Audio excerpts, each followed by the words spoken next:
Recorded live from the secret underground lair of Crimson Cowl Comics and Collectibles, this is the Crimson Cowl Comic Club Podcast.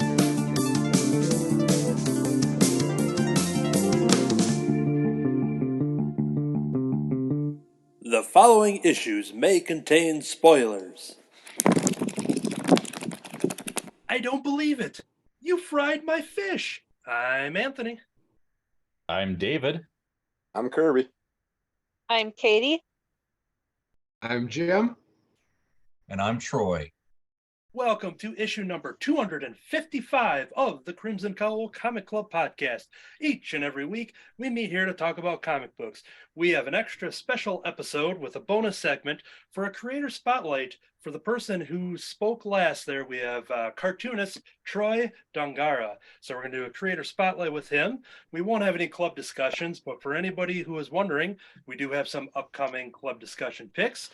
We are covering the final issues of this initial run for The Punisher with issue number 10, Berserker number 12, Slowpokes 2, Buffy the Last Vampire Slayer special number 1, It's Jeff number 1, and Once Upon a Time at the End of the World number 4. So we will cover those in future episodes. But on this episode, we will do some weekly reviews. That's where we go back and forth, talk about the books that we've been reading, whether they're new, whether they're old. We're going to talk about them there. And then we do have a news segment in which we're going to cover all of the February previews catalogs. That's the Marvel, the DC, and the Giant Independent catalog, which coincidentally has our creator spotlight guest has a title in that giant catalog that will be advertised within the show several times. So that is going to be the setup for this week's episode. We are going to kick it off here with the creator spotlight. We have Troy Dongarra here. He is the writer, artist, cartoonist, and after today, he is going to be a podcast guest extraordinaire. Welcome to the show, Troy. How are you? I'm good. How are you guys? Oh, I am excellent. Great to have you here on the show. We've been fans of you. I think it rooted when Kirby here is the one that spotlighted in one of our preview, mentioning the Kid Slapshot series that was coming out, but very specifically, not only with his love of hockey, but mentioning that there were some comics creators that had some variant covers. And once he had told me that, I'm just like, okay, I got to check out this book because look at these cool covers. And that's when Troy Dongarra started to be into the zeitgeist of the Crimson Cowl Comic Club. Kirby has brought many of those comics to this here podcast, as well as his own for Under the Cowl of MS. So it is very exciting to have you here because you were also eventually became a listener. Is that correct? That is true. Yeah.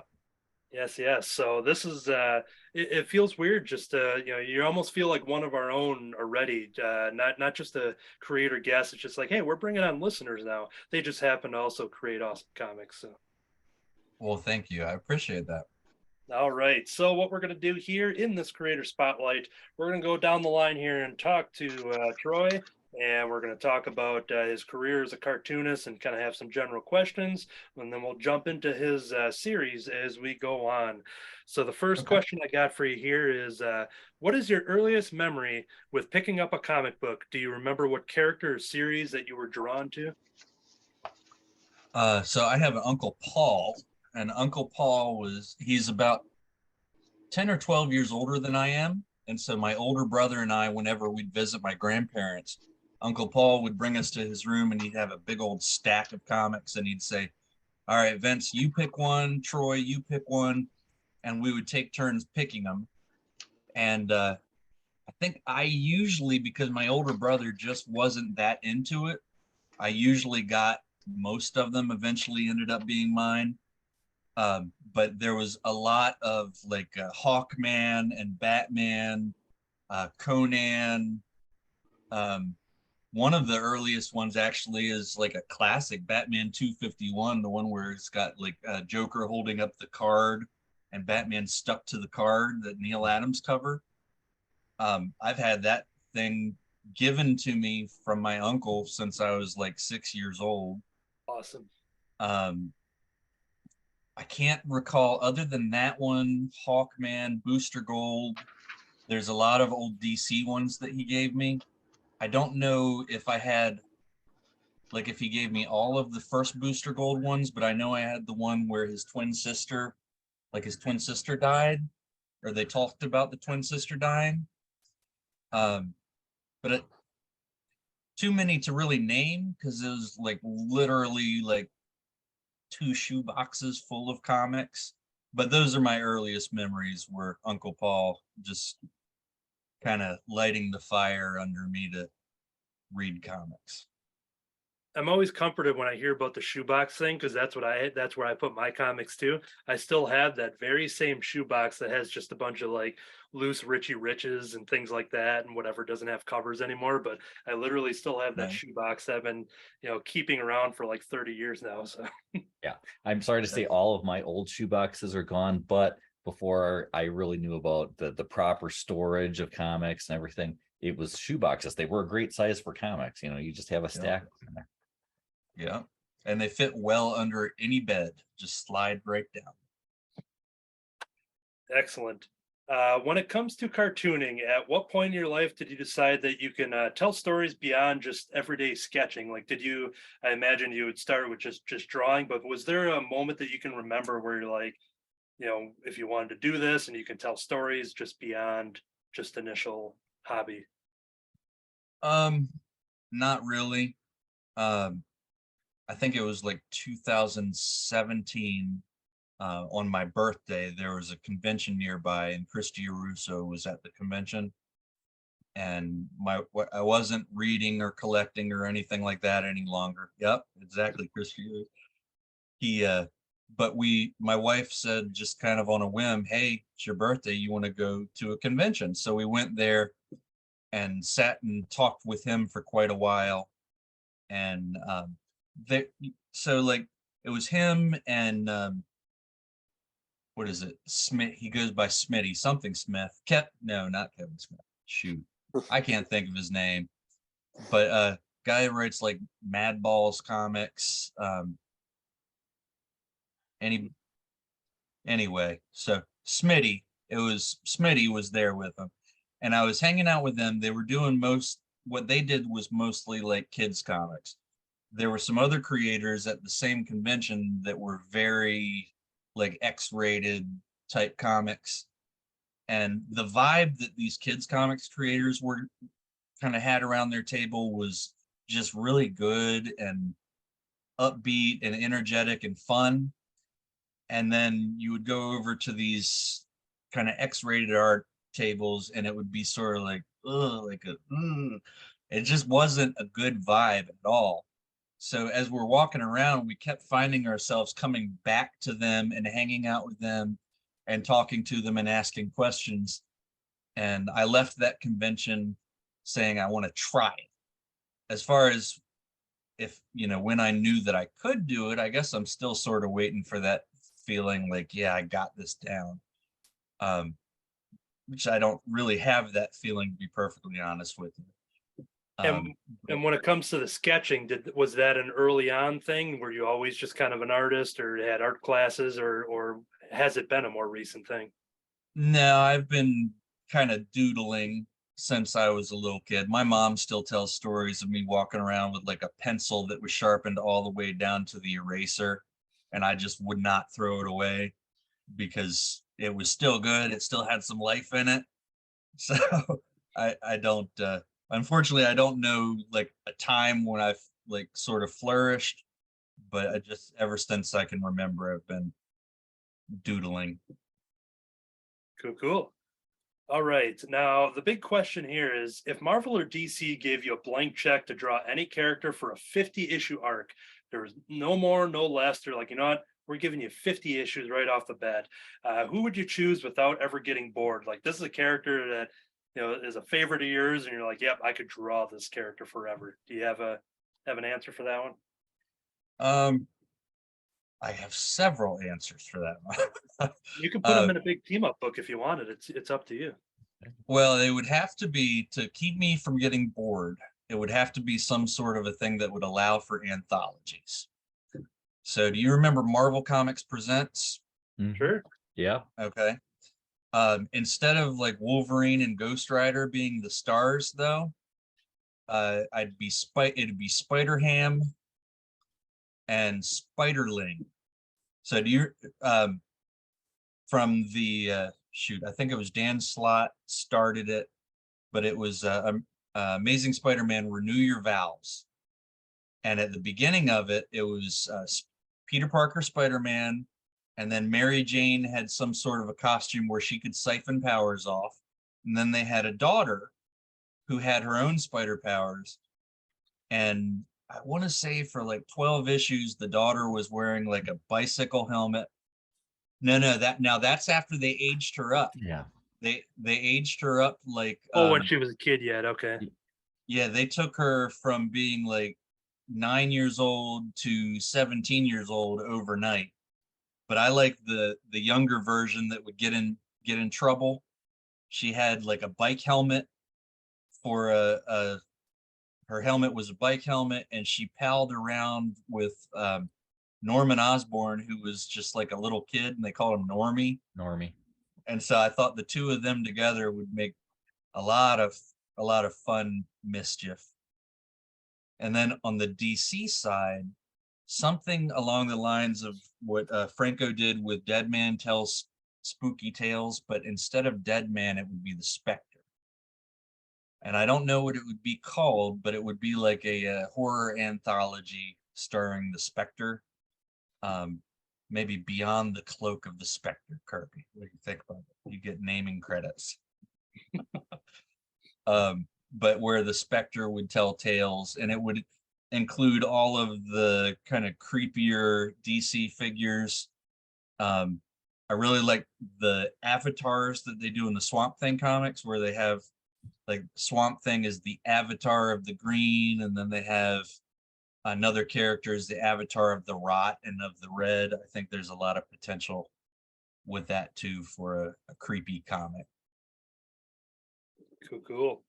I gotta say I like Tales of that Vengeance. answer, because it's most of the time if you ask a question like that, people are quick to pick out I'd love to do a run of Batman, or I'd like to do the X-Men or whatever, something existing, and you don't often get the answer like that, where, well, I would actually do this different twist on it, where I would take Spider-Ham and Spinner and team them up for a 50 issue crossover or something like that. So I applaud you for the creativity in that answer.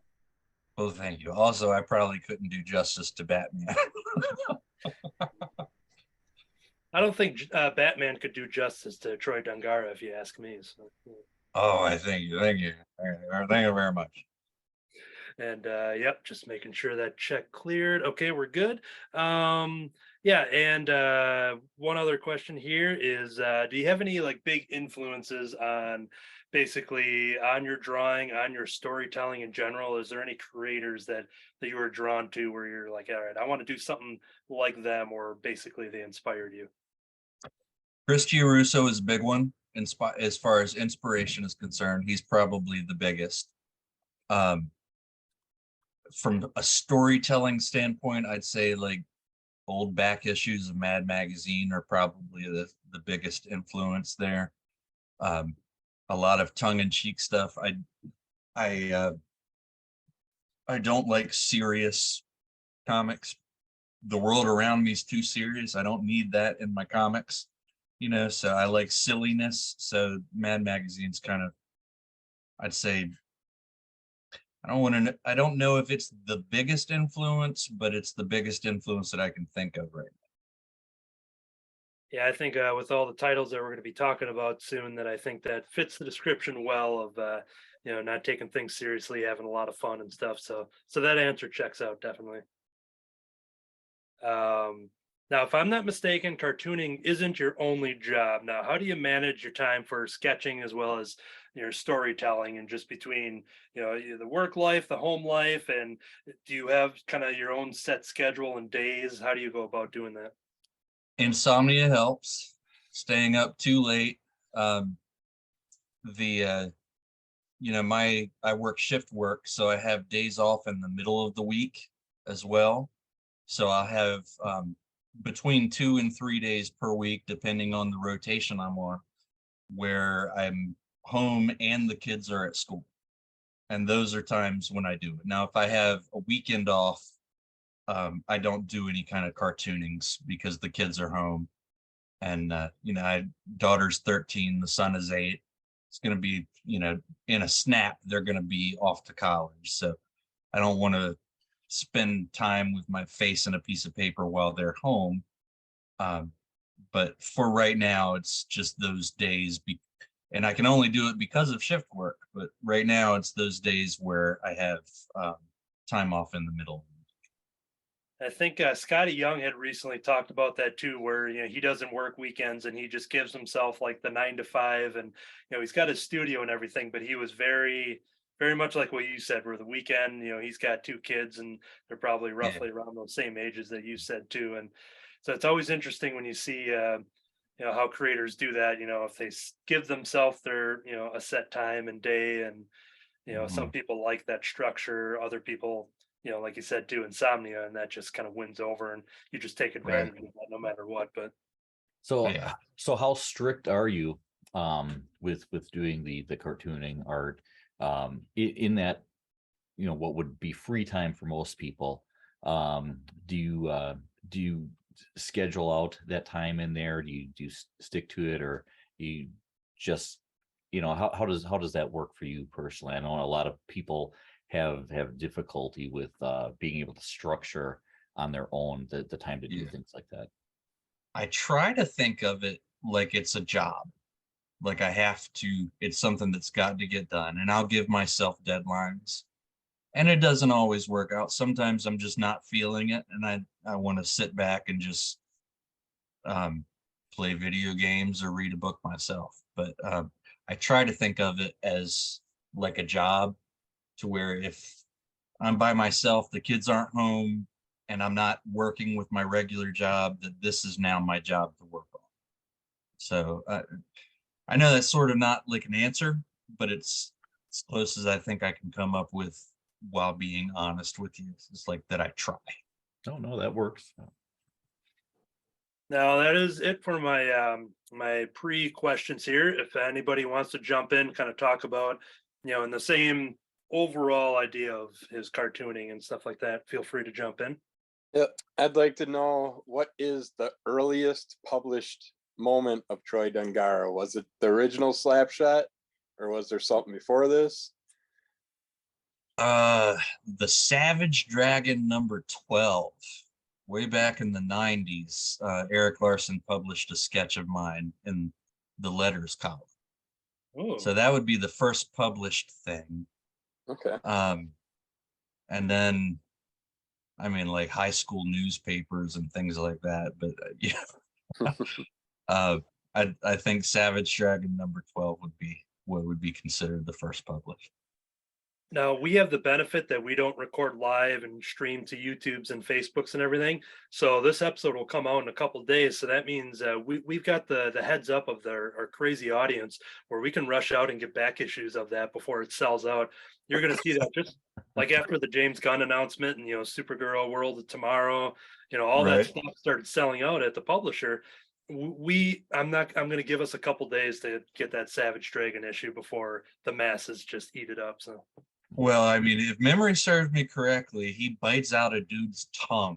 So, I mean, get it for the tongue biting, disgusting violence. Don't get it for my drawing. It's Savage Dragon. You can't go wrong with that. And sadly, I'm sure that I had that issue at one point and don't know. So now I'm kind of regretting it. Like, it was in that shoebox somewhere. Yeah. It's probably in a dollar bin somewhere. I don't think that the newer Savage Dragons, from what I understand, because the print run is so small, those are more valuable than the older ones. You could probably get it in a dollar bin somewheres. And now I'm thinking, going back into David Gloyd lore here, that it was probably in that van, right? You had that van that that is altogether possible, that it was. But early on, trading off some comics to have money to buy other stuff. I think Savage Dragon was one of those things that I sold off, to put the money towards other collecting. There were a lot of things though that I did that with at the time that then I regretted for one reason or another, like, "Oh, why didn't I hold on to that one?" That's, especially certain issues that are just, I wouldn't sell them for the money because I've never been that guy, but there are certain issues of different comics where they're quite valuable now. And I probably traded that for something that's worth 50 cents now. Yeah, That's all.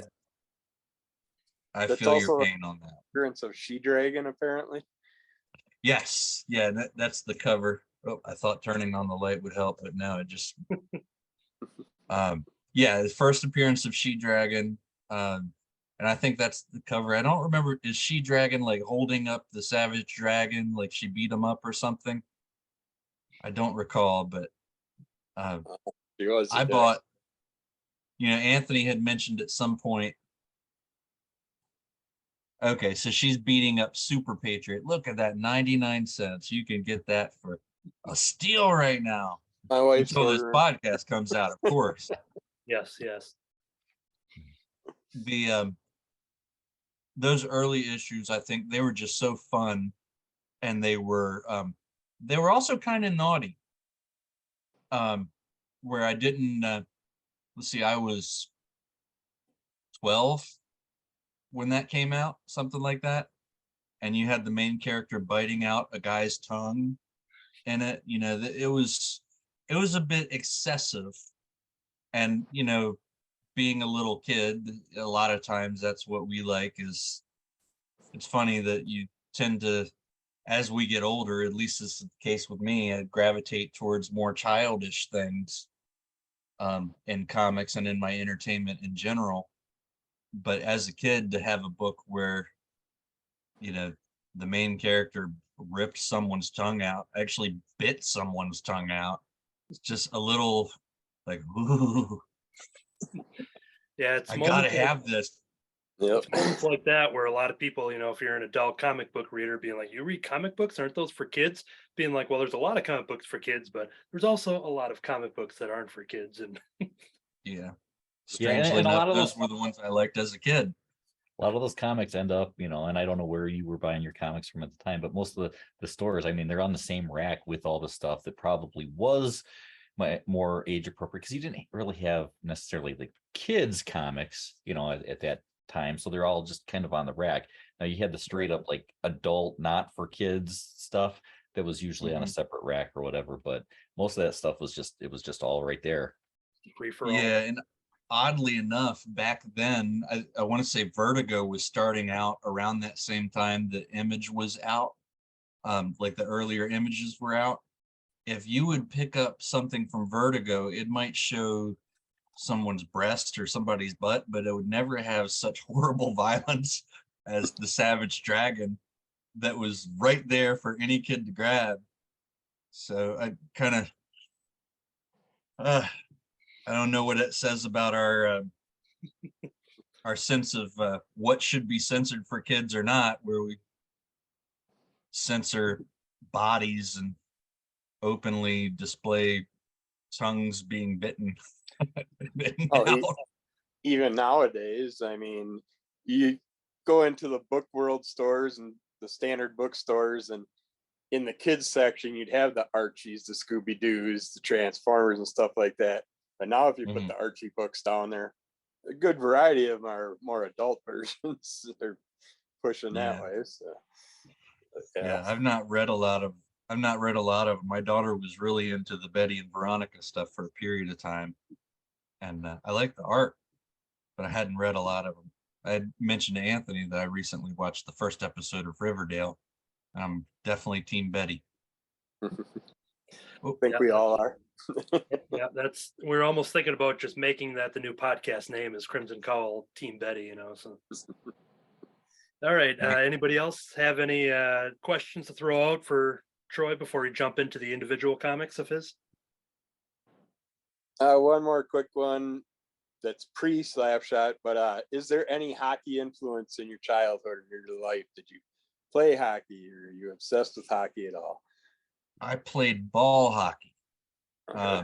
Never actual hockey with the skates and pads is very expensive. Yeah. So I played ball hockey with tipped over trash cans Yeah. and rollerblades. Did you play on top of like convenience stores and stuff during business hours, things like that? No, Okay. no, nothing as cool as that. But no, just the typical on somebody's street, and you'd stop and somebody would yell car, and everybody would grab the garbage cans, drag them to the side of the road, and Game get back. on. Yeah, move on. But not nothing organized. I did break my wrist one time playing. That's my the most extreme I ever got with hockey was I broke my wrist one time playing, but I can't claim to be a hockey player. Yeah. Well, hopefully it wasn't your writing hand. I You're think drawing. I think it actually was my left hand. I'm right-handed, so yeah, it was. I'm pretty sure it was my left hand. That would It have been was, that may have been a superhero origin story where you break the hand that you now got powers from, and then now you've made these awesome comics from. It actually created his style. damn, my secret's out. Oh no. The Where's a hand? all I can say is that wet streets, rollerblades, probably not the best environment to be playing ball hockey.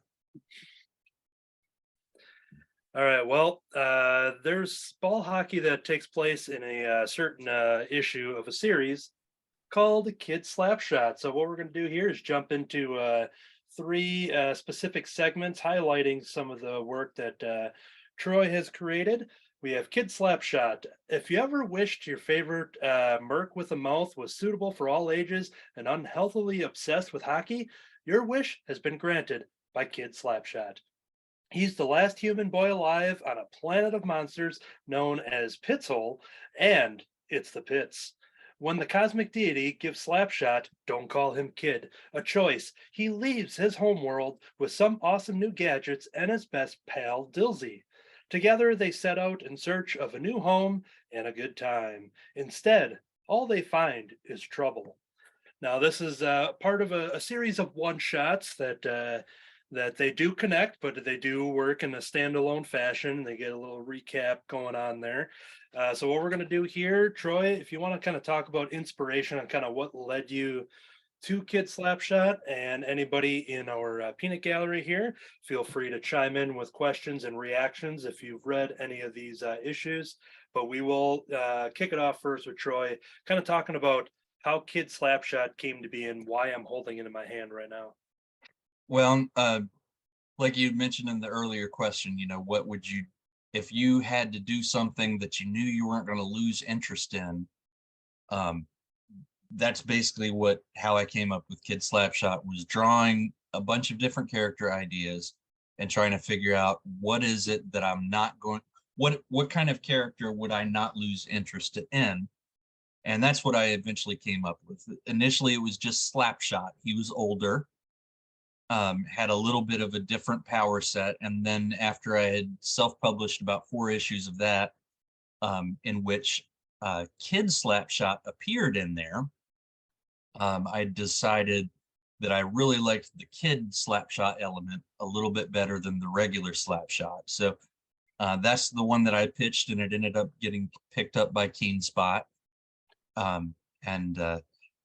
The idea is basically he's sort of a regular kid. He's not raised by any people per se. He's from a planet where people are food, so he's essentially a free range food from his planet. At some point, he decides he's going to fight back and realizes he's pretty good at fighting. And so he goes and he grabs a hockey stick and some pads and a mask, and he starts fighting back the monsters. And he does such a good job of fighting the monsters that a cosmic entity named Looky Lou gives him a chance to get away from the monsters, because he really, really likes monsters. So he's afraid Kid Slapshot is going to mess with his monsters a little bit too much if he lets him stay. So it gives him a chance to cruise out into space and find a new home and make a little bit of mischief. Yeah, and I had mentioned it at the top of the show about how this book came to the Crimson Cowl Comic Club. And we go through our previous catalog, which we'll be doing later in this episode.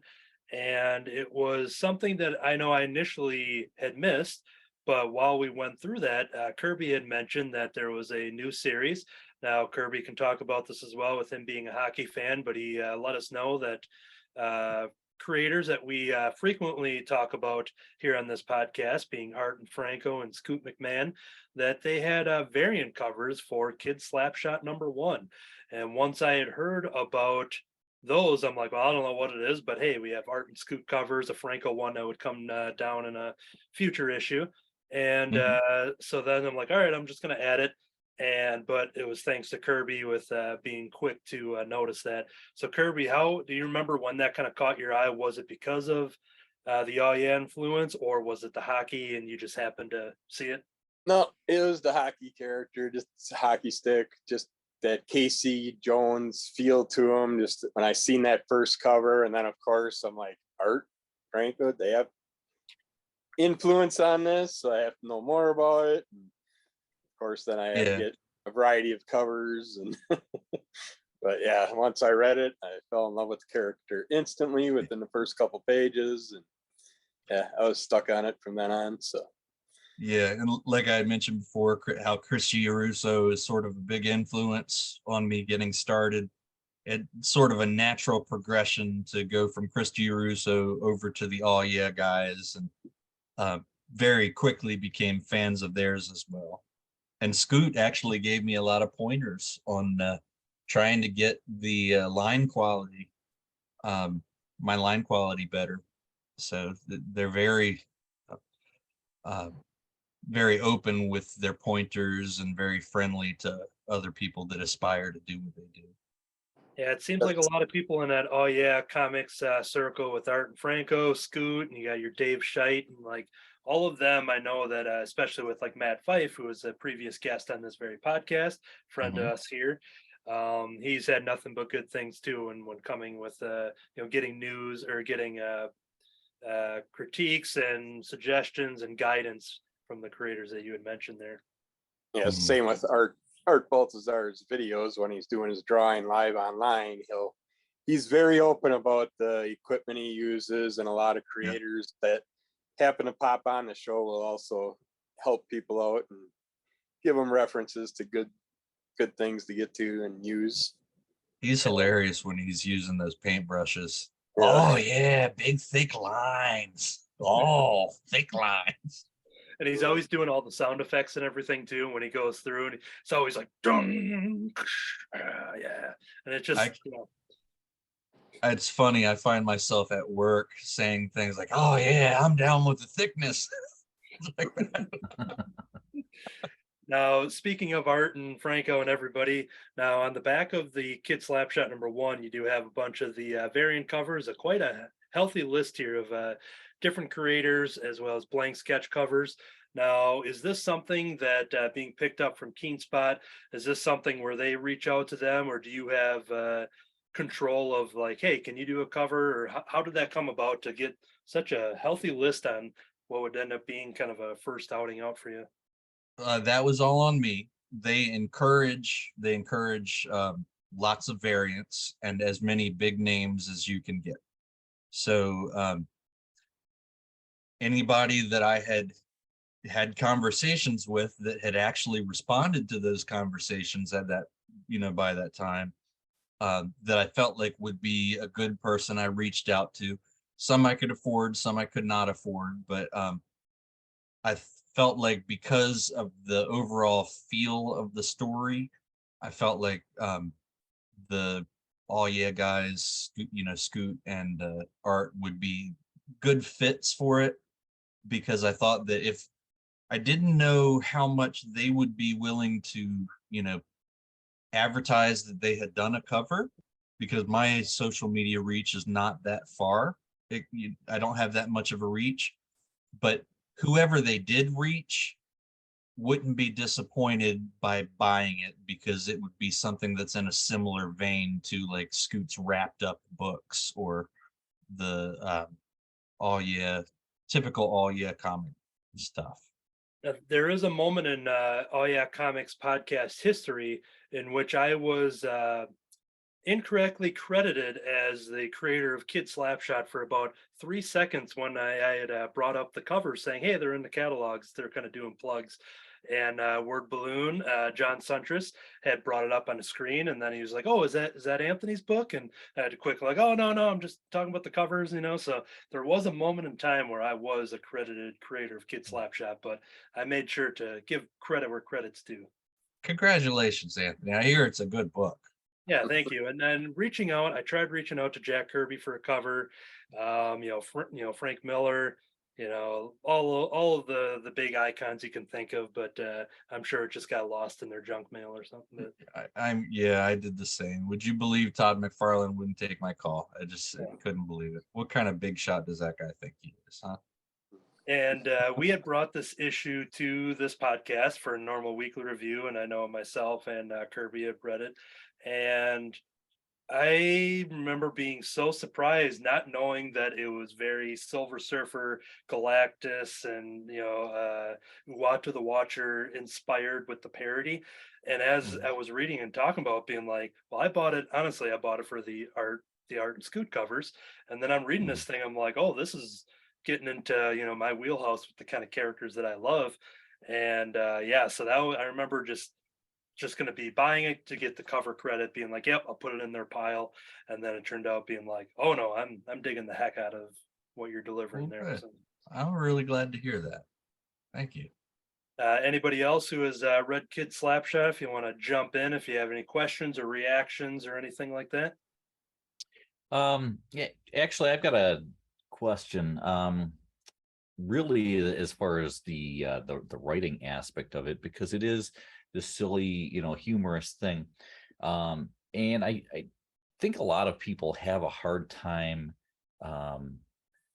staying fresh, when it comes to the jokes, the humor, and to keep that going. Is that something that you ever worry about? Does this come pretty naturally to you with trying to parody things and make jokes and everything without feeling that, oh, is that going to be funny? Is that, how are people going to take this? I don't know that it comes naturally. Being goofy comes naturally, but maybe being funny doesn't necessarily.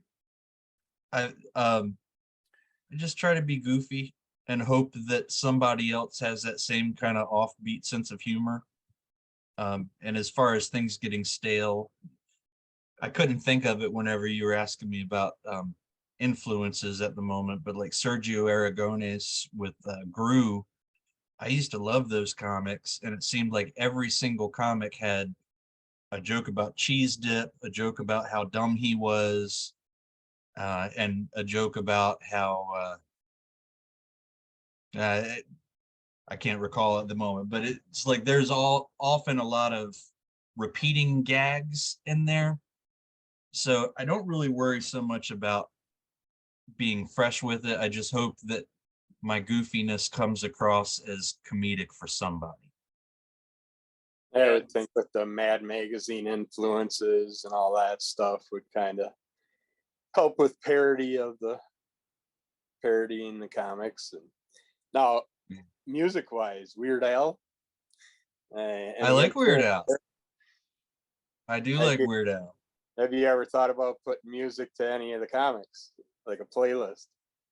Yes, but I often think like some of the older Offspring's music would be really good for like a cartoon intro for a Kid Slapshot cartoon or something. But it's more not the lyrics so much as just the high energy kind of punk rock feel to it.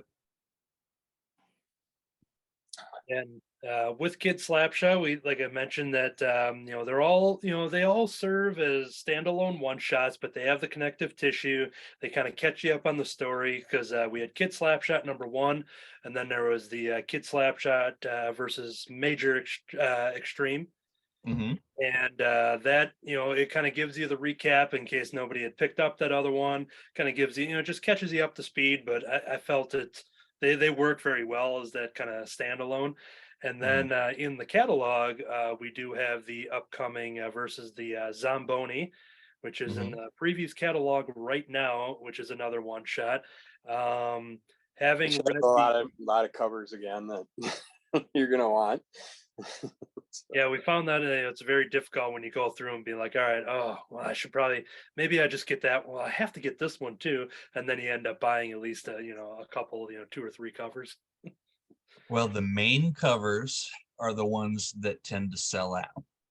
If you want a tip, if you don't have if you only got the money to buy one up front, get the main cover. The other ones, the other variants, I don't think any of them have sold out yet, even from number 1. And now So who happens to be the artist of that main cover? Have you ever met this person? Who is that? there's some schmuck named Troy. I've not met him. I hear he's smells bad, draws terribly, all the things that you want to stay away from.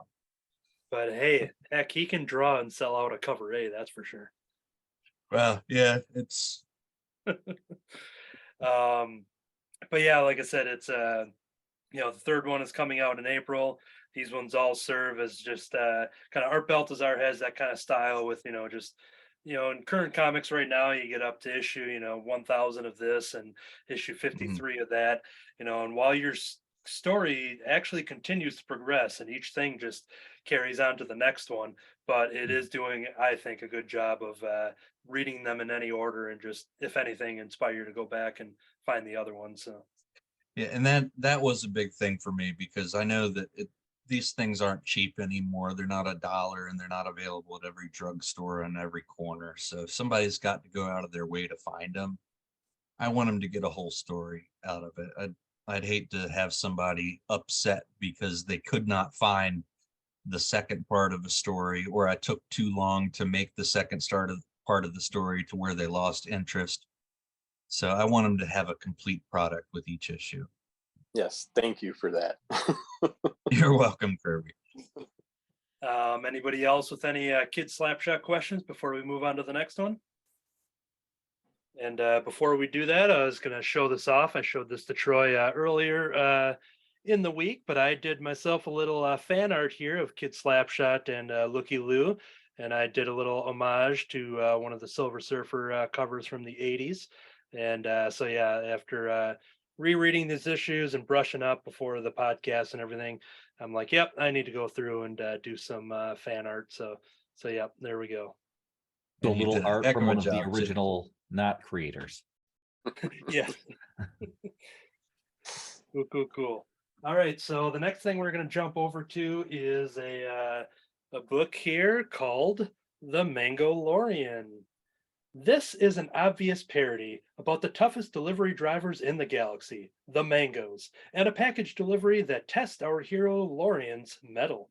This package in question will help whoever it is delivered to win the streaming services war. 2 questions arise. Will it be Jeff Bezos or Disney that secure the package? And will Lorian want to deliver the goods after he gets a peek inside the box? So this here we have not only with the cover from Troy, but also credited here as the artist doing the full interiors. But this is now you working with a name that's repeats in these books that we're going to be talking about here. Rob Potchak. Is that how, am I pronouncing that correct? Yeah. Yep. So how did this title come about where this isn't a sole project just for you, where I assume you just been reached out through Keen Spot? How did this come about? Actually, that was before I got in with Keen Spot. It kind of goes back. Rob Potchek and I have a mutual friend named Jeremy Rodden, and he had mentioned Rob to me and said he's an editor. So I sent Rob a email. Jeremy gave me his email address, sent him an email, said, hey, let me show you some of my artwork or some of my comics that I've done. I'm curious what you think. And he liked my art. He didn't really like my storytelling. He said it needed, like I had too many word balloons and such. But he said somehow it ended up leading. Oh, no, I know how it went. Another Keen Spot artist named Eric Klaus had let me do a cover for Ninjas and Robots, which if you're not familiar with Ninjas and Robots and Eric Klaus, you definitely got to check it out. I think he's finished with Ninjas and Robots, and he's now doing a lot of stuff for IDW with Ninja Turtles and things. But his stuff is really, really good. And he let me do a cover, and a friend, let's see, Rob and Eric had a mutual friend that had a comic shop in North Carolina called the Dragon's Lair. So it's about a 3.5-hour drive for me. I went down there for free comic book day because I had done that cover for Ninjas and Robots, and then ended up talking to Rob down there because he was also friends with the owner, and we ended up chatting about it, and he sent me over the script. And even though I'm not a big Star Wars guy, I am a big Mad Magazine kind of guy. And so I liked that element of it. And so we said, hey, let's do it. And that was my first work with, other than the cover that I had previously done, that was my first work with Keen Spot.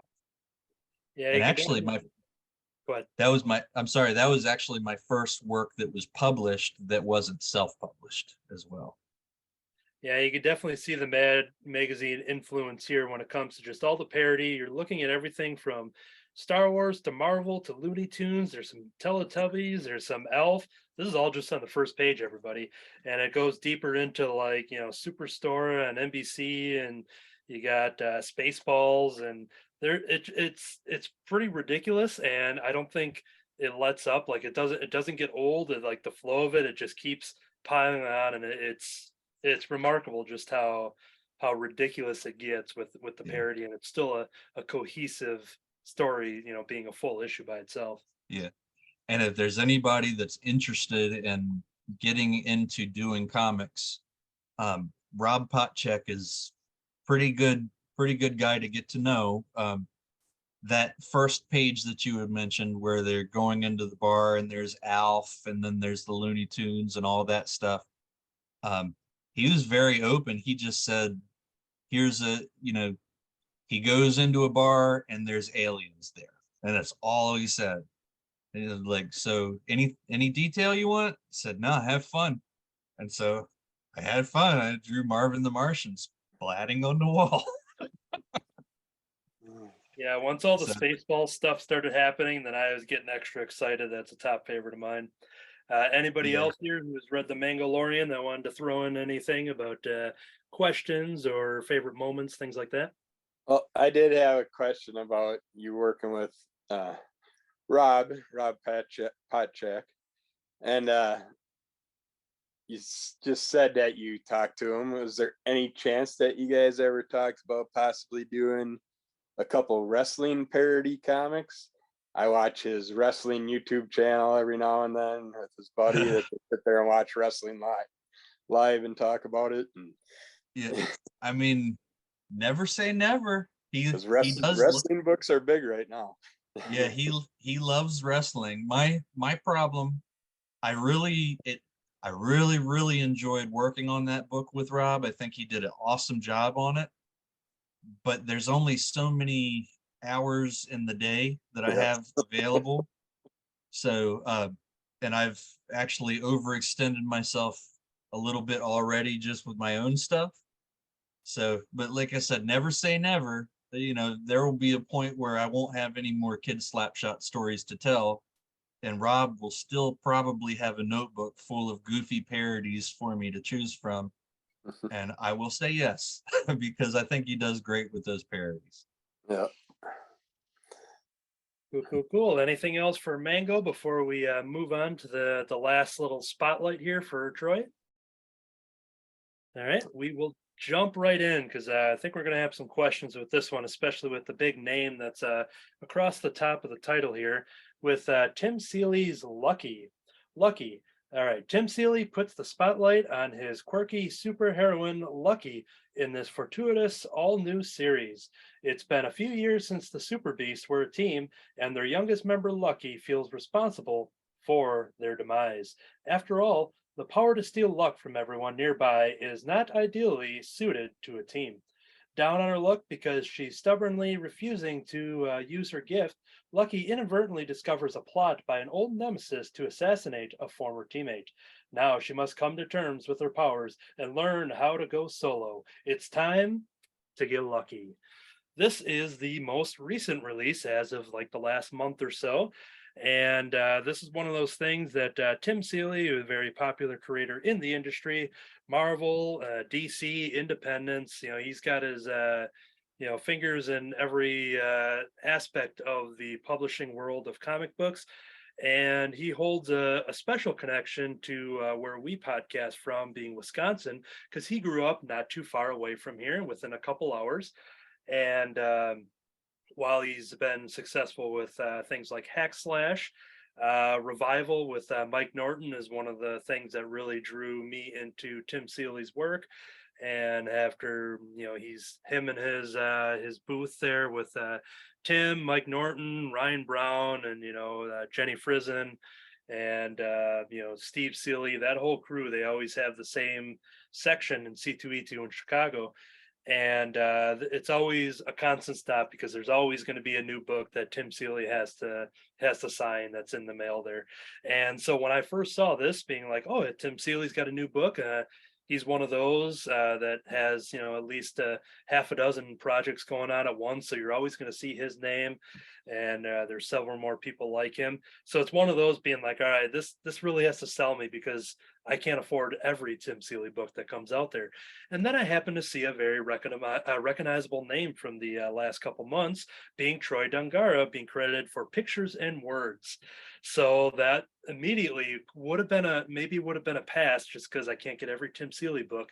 But all of a sudden Troy's name pops up, being like, hey, now I have to check this out.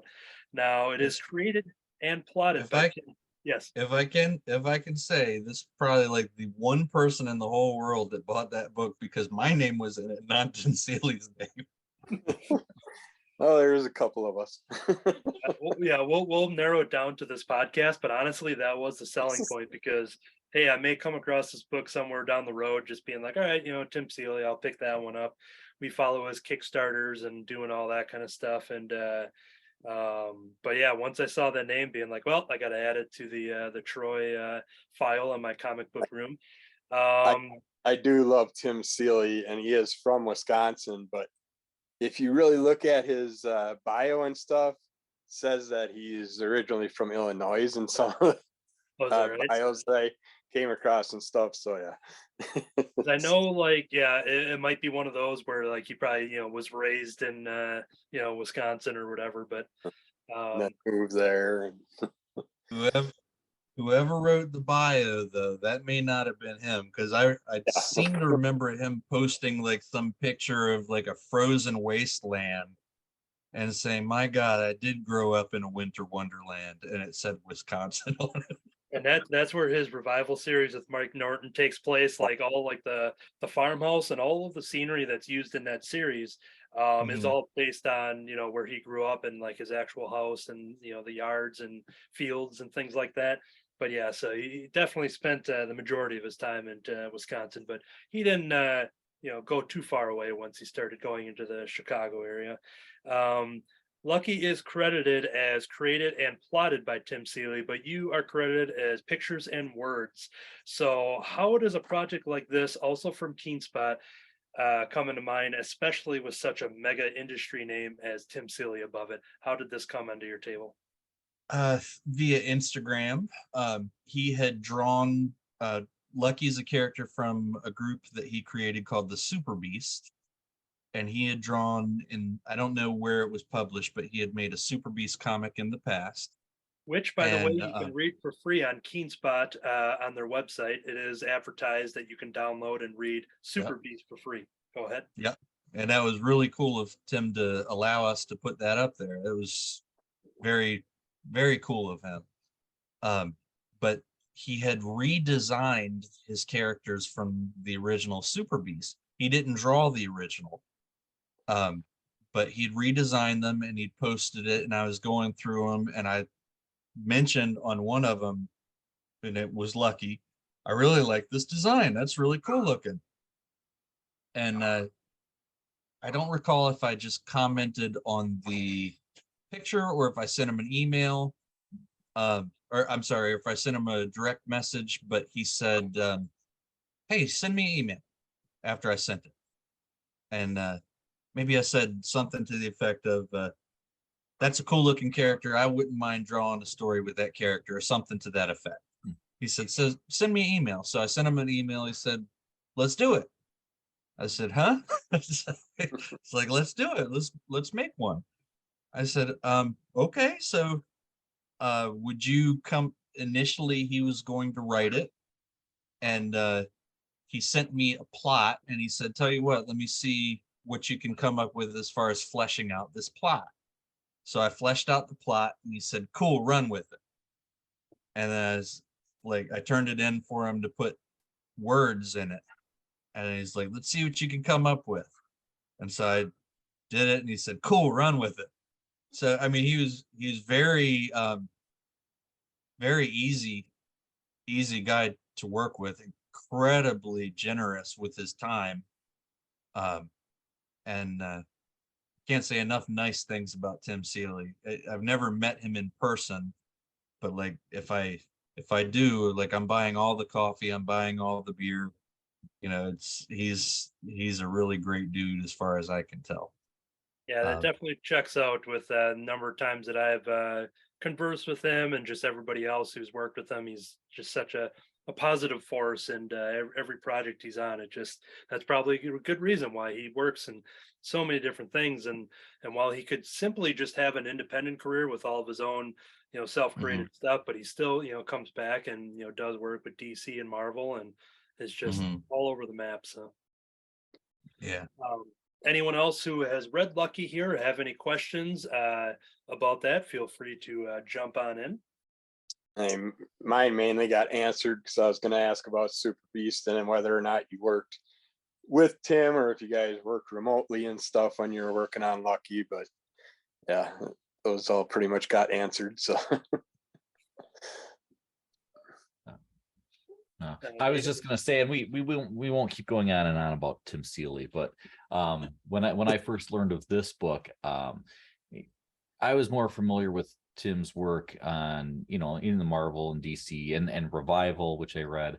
And then I saw this and I saw his name on there. I actually had to do a double take because this wasn't the type of Tim Seeley work that I was familiar with. So I was actually a little caught off guard seeing that. And it's interesting to hear how you worked with him, and trying to figure out where his influence ended and yours began on it. So now I'm really kind of curious about some of his older stuff, and I might have to actually go back and read some Super Beasts and see what that was like. It's very tongue-in-cheek and goofy. I think you'd like it. If you like silliness, it's got it. Yeah, this story does a pretty good setup with I haven't read Super Beast, but it is on my list now that I see that Keen Spot is advertising it, where you can check it out for free. But yeah, it's a good setup right away on the splash page, just introducing all these characters.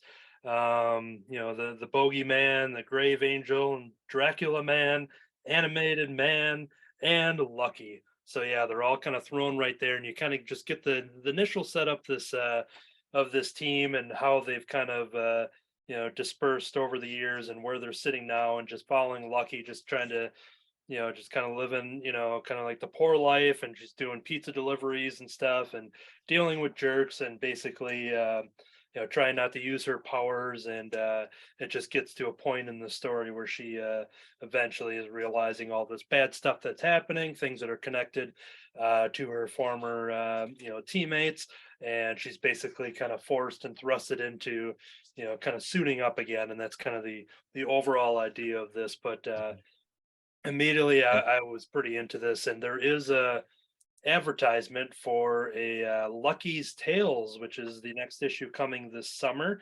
Is there any information on that? I mean, we definitely have you as a cover artist, or at least for a promo.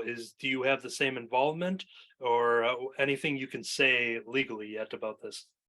It will be an anthology type of thing, and Lucky will play sort of the crypt keeper slash Elvira role in there.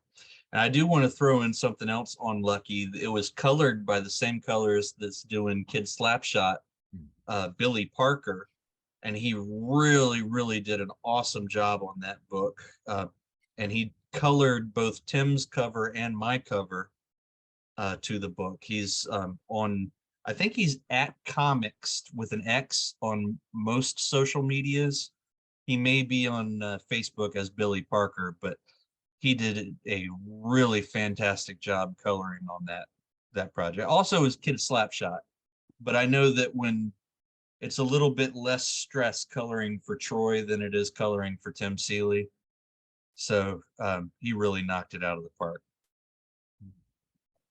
Yeah, there's a lot to like in this book. One of the things that I did think was kind of cool was that just in one issue, you actually get quite a bit of character development, really with Lucky, because of learning about her experience with the team and going through this thing where she almost feels that her powers are more of a curse, and then coming around to the point where she finds that she actually can still do good, maybe best not to be with the team, but that she can still do good things with her abilities, and to continue from there. So I think it's kind of neat through all this other things going on that she's able to get that character development fit into this one issue. I think it's almost sweet. It's almost a sweet story of her coming to a spot where she likes who she is. I can't take credit for that, but I think it's still sweet. Cool. Anybody else have anything to say about Lucky, or just to Troy in general for the things that we've talked about here as we're kind of nearing the end of our creator spotlight before we jump into some plugs? And then we are going no, to I'm restraining myself because I realize that I could probably there's quite a bit of conversation I could have with Troy probably when it comes to the inner workings of these things. And with Troy being a ready and established listener, now a creator guest, much like with Matt Fife, the open invite to return to the Crimson Cowl Comic Club at any time, even if you don't have anything to promote and advertise, that you pretty much have the free pass to always come back. So there's more opportunity. Thank you very much, guys. This was really fun. I appreciate you making it less anxious for me. Well, You did good.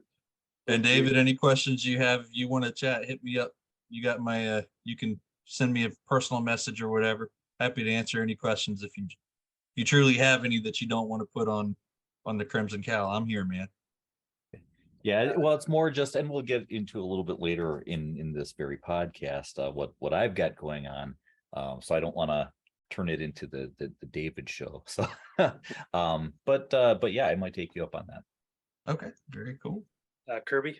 And you can always hit Troy up for some original cover work done on a variety of different blank covers. If you want some of your own original artwork done, just look them up on Facebook or where we'll have the links for all that stuff in the show notes. But yeah, Kirby's definitely taken advantage of getting a lot of the original art whenever Troy's commissions have opened up. I am happy to say I finally took the plunge after Kirby's 50 purchases there, that I'm like, you know what, I got to change the pace here. I got to catch up, because me and Kirby often, we've got these contests going on that we don't talk about it too much, but there's a contest where we're like, all right, you now look at this sketch I got from Eric Wolfgang. Well, look at these ones. Well, I got this one from Art. Well, look at this. And so he's got a big head start on me when it comes to Troy Dongarra, but yeah. I told you, Kirby's one of the patron saints of the indie comic artist. And you can check out Under the Cowl of MS on YouTube. And if you just type in Troy Dongarra's name, you literally get a couple videos that Kirby has highlighted there. The last thing I have before we do some final plugs for you is that on part of your plugs, you have tunesbytroy.com, which is tunes with a Z, everybody, tunesbytroy.com. And there is a cool section on there that I don't think you'll find on a lot of websites. And coming from somebody who does, has the kind of the all ages, younger audience cartooning aspect, it definitely fits in with what he's doing. But he has a page where you can do print out coloring pages. And so Kirby's got some there on a screen. For anyone listening to the audio version, this episode is definitely going to be very helpful in the YouTube version because of all the stuff that we've been showing off with the original art and things like that. Well, he's got some examples and he printed off and he got some Savage Dragon there. That's awesome. Well, those ones are in the black and white one, but how would you like to see some that were colored by some potential young fans? So I've got a bunch of little ones in my life that are the children of one of my best friends. And so we're going to show off a couple things here. We have, let me do it this way here. We've got a colored Swamp Thing. Oh, nice. Yeah, and Very nice. and we're talking these ages are anywhere between like 5 and 8. It's kind of, for what I'm about to show off here, is that's the ages we're talking about here. So I got this original colored art, I guess, handed to me this morning. They made it just under the deadline. And then we got some Spider-Man here. Definitely Very nice. take a brand new costume, color design. Into the Spider-Verse is very out there, very diverse. So now we got a cool new suit that'll Patchwork Spider-Man. For marketing purposes, we're always trying to, sell new action figures and things. So. If you're paying attention, Marvel, get in touch with Anthony. He's got you. Yeah. And I do have to ask if this is a Fin Fang Foom. Would that be one that you would have drawn on there? Okay. The dragon guy. Yeah. So we do have a Fin Fang Foom colored there. So I should probably label those for folks that don't know, because you also showed, or Kirby showed, the Savage Dragon, and I think a lot of kids are not going to know what that is either. So yeah, between the Good two point. dragon characters, I think everyone else, for the most part. Then we do have another Swamp Thing from one of the other kids. So there's a bonus Swamp Thing. And then the Nice. final one that was handed off to me was another Fin Fang Foom. So there is some Very original colorings from some future young fans that I guarantee will be getting some Kid Slapshot comics in the very near future. So. That's very cool. It's quite a treat. To believe it or not, those have been up for years, and that's the first time I've ever seen anybody having colored them. That's wonderful. Thank you for sharing that. You're very welcome. I was browsing your site and I saw that, and I'm like, all right, I got a couple weeks here. I can send out the feelers and get some work colored. So Awesome.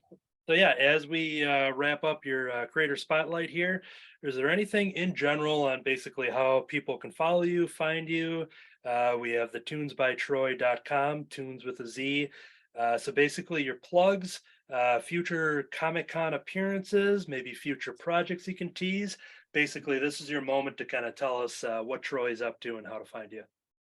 Well, I've got a couple signings in the works that are not yet confirmed, but as far as conventions, I will be at Tidewater Comic-Con later this year.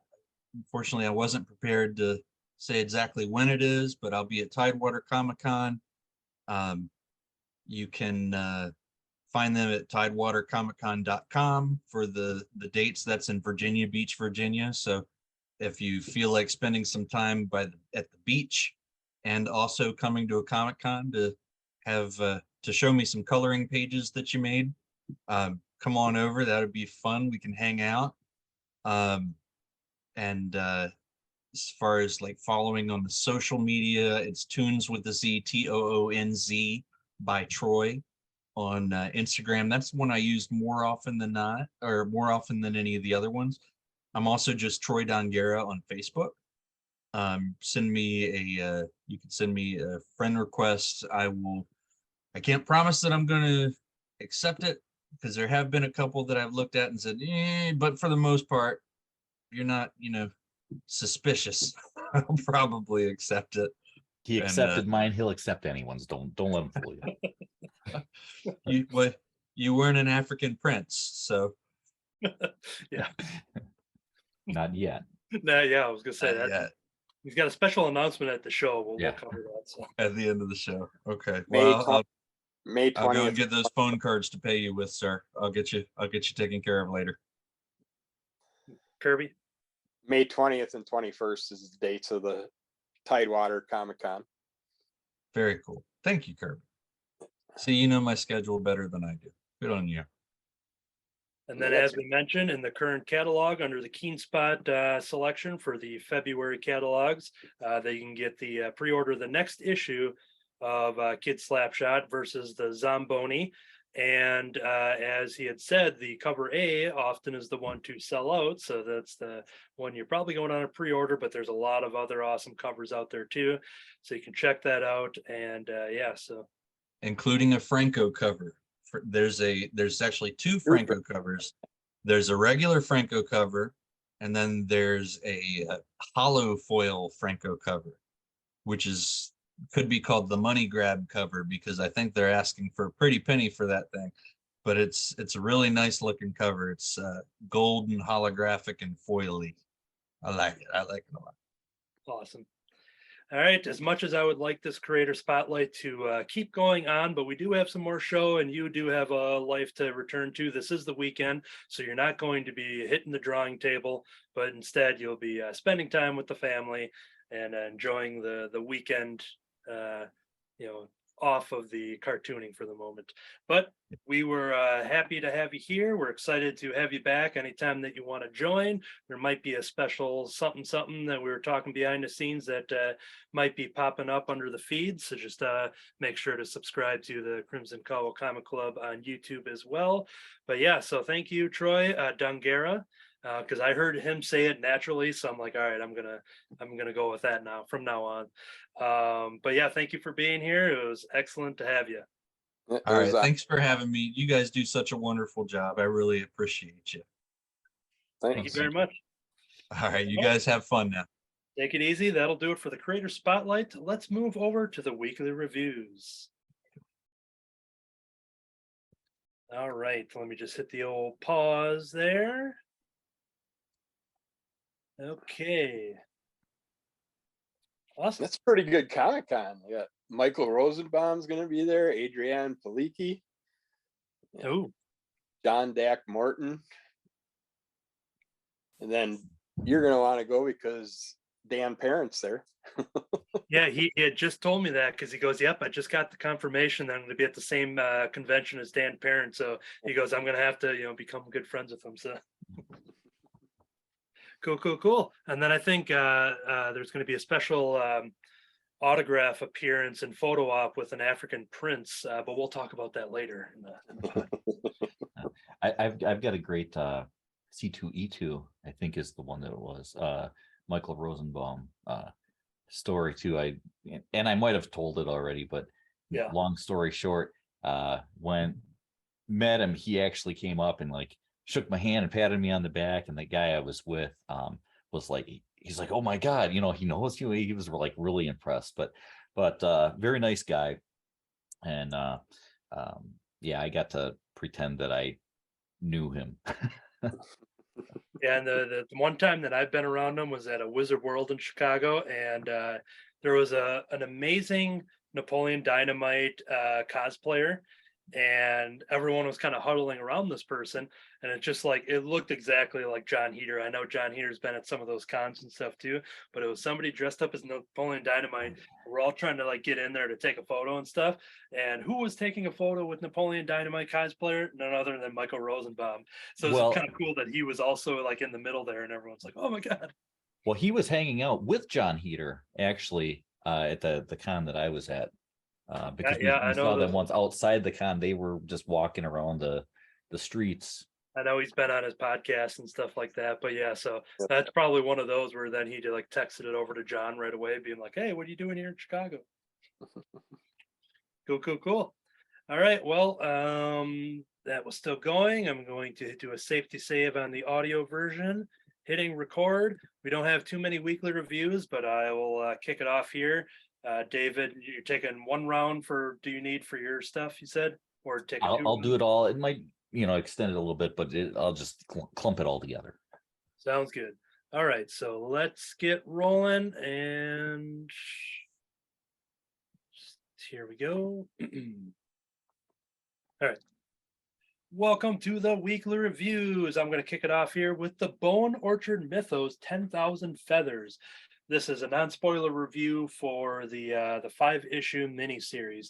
From the acclaimed creative team behind Gideon Falls, Primordial, and The Passageway comes 10,000 Black Feathers, the newest entry into the ambitious shared horror universe of the Bone Orchard Mythos by Lemire and Sorrentino. Trish and Jackie are best friends and avid gamers, but when the line between reality and their fantasy world is blurred by an evil darkness, can they be the heroes of their own story? The Bone Orchard Mythos is an ever expanding universe that features self contained graphic novels and limited series about the horrors awaiting to be discovered within the Bone Orchard. This series is done by Jeff Lemire, Andrea Sorrentino, David Stewart, Steve Wands, and Greg Lockard. All right, we've talked about the 10,000 Black Feathers, The Passageway, I believe it was called, the graphic novel. I think Jim maybe was jumping in on this stuff too, at least for that graphic novel. But this here is a recent series that wrapped up, a mini series, very standalone, at least at the moment, following these two characters that I mentioned, Trish and Jackie. And when we jump into the story, the way Lemire and Sorrentino have done their Gideon Falls, they have and their Old Man Logan and stuff like that. They have a very particular way of telling their story, where Sorrentino just is kind of reinventing the comic book panels every time they come together. Every time you open up a book of his, it's a Sorrentino thing where, yeah, you do still have your traditional panels, the recognizable artwork and colors and all that stuff.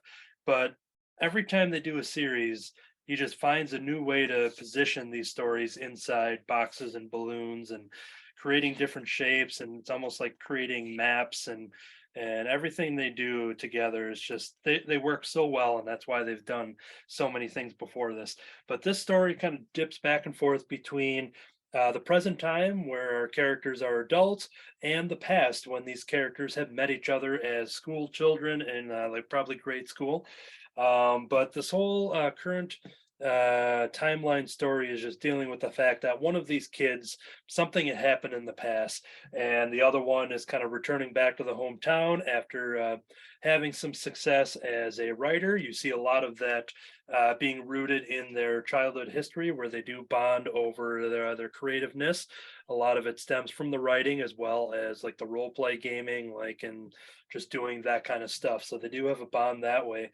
But once this one of the now grown up children returns to the hometown, basically just trying to pick up the pieces of their own life, but also there's a basically an unsolved mystery in a way. I'm leaving a lot of things out just for an overall sell, but there is a mystery behind one of the other children from this story, and the other one's kind of seeking it out, putting himself back into the town, meeting up with one of the characters' mothers. We see a lot of the flashbacks and how their friendship quickly grew, and maybe how it quickly dismantled as well back when they were kids. I'm remembering some party scenes. There might have been, maybe it was at a high school age if I'm remembering correctly, but it does kind of span from the childhood into the high school ages.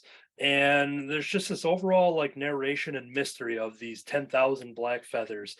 It is a very dark murder horror type of thriller mystery going on. And it was one of those where I read the first couple. I think I even reviewed the first issue on this podcast, but it's one of those where I just wanted to let them all pile up. There's 5 issues total. I was blown away just by they've earned my money every time just based on those other titles that I had mentioned.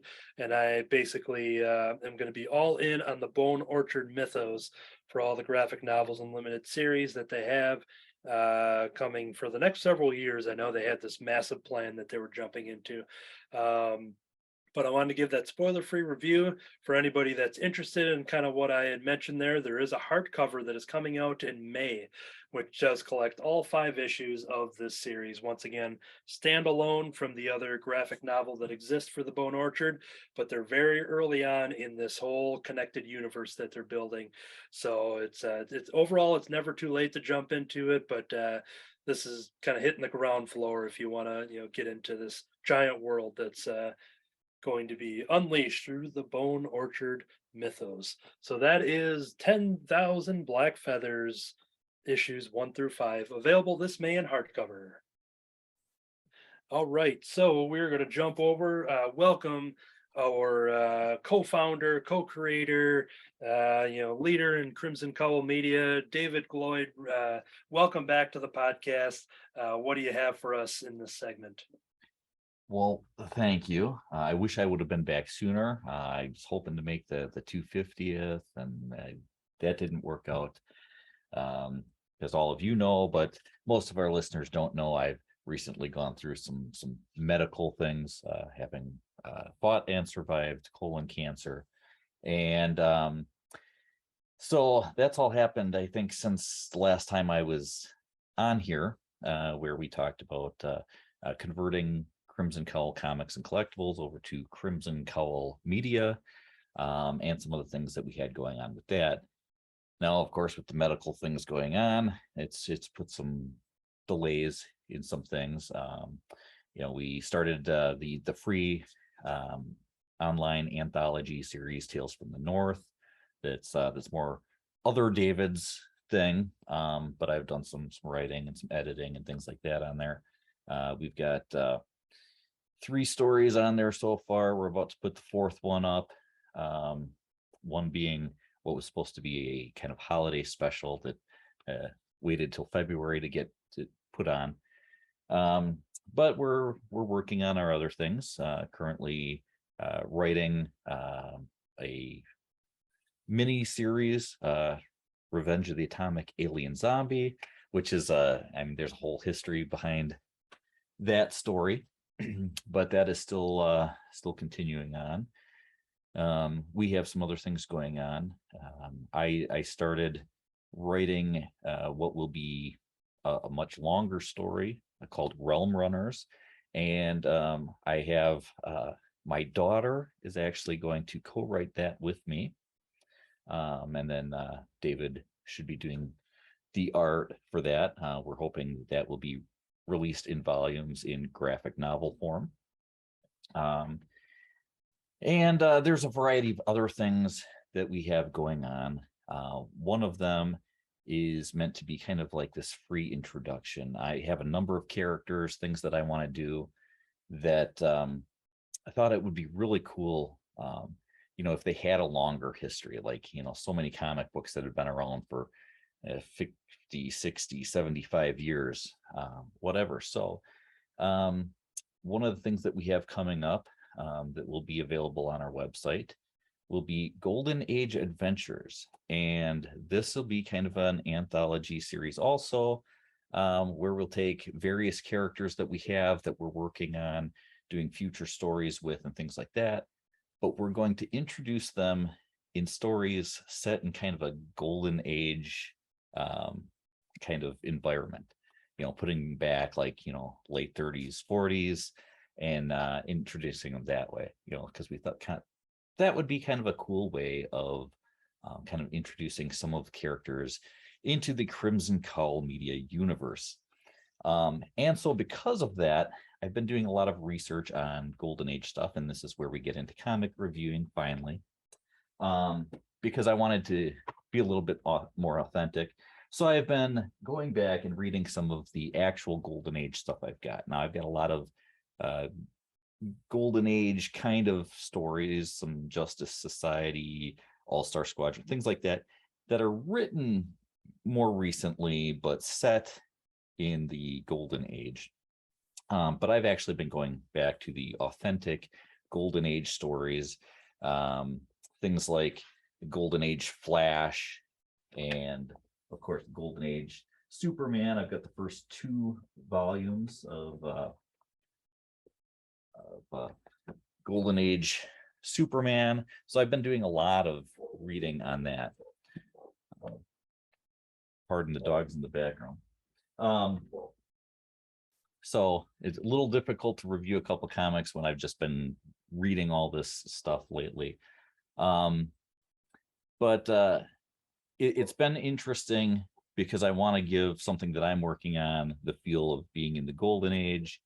And yet reading this actual Golden Age stuff, you realize that by today's standards, some of the stuff is a little difficult to read.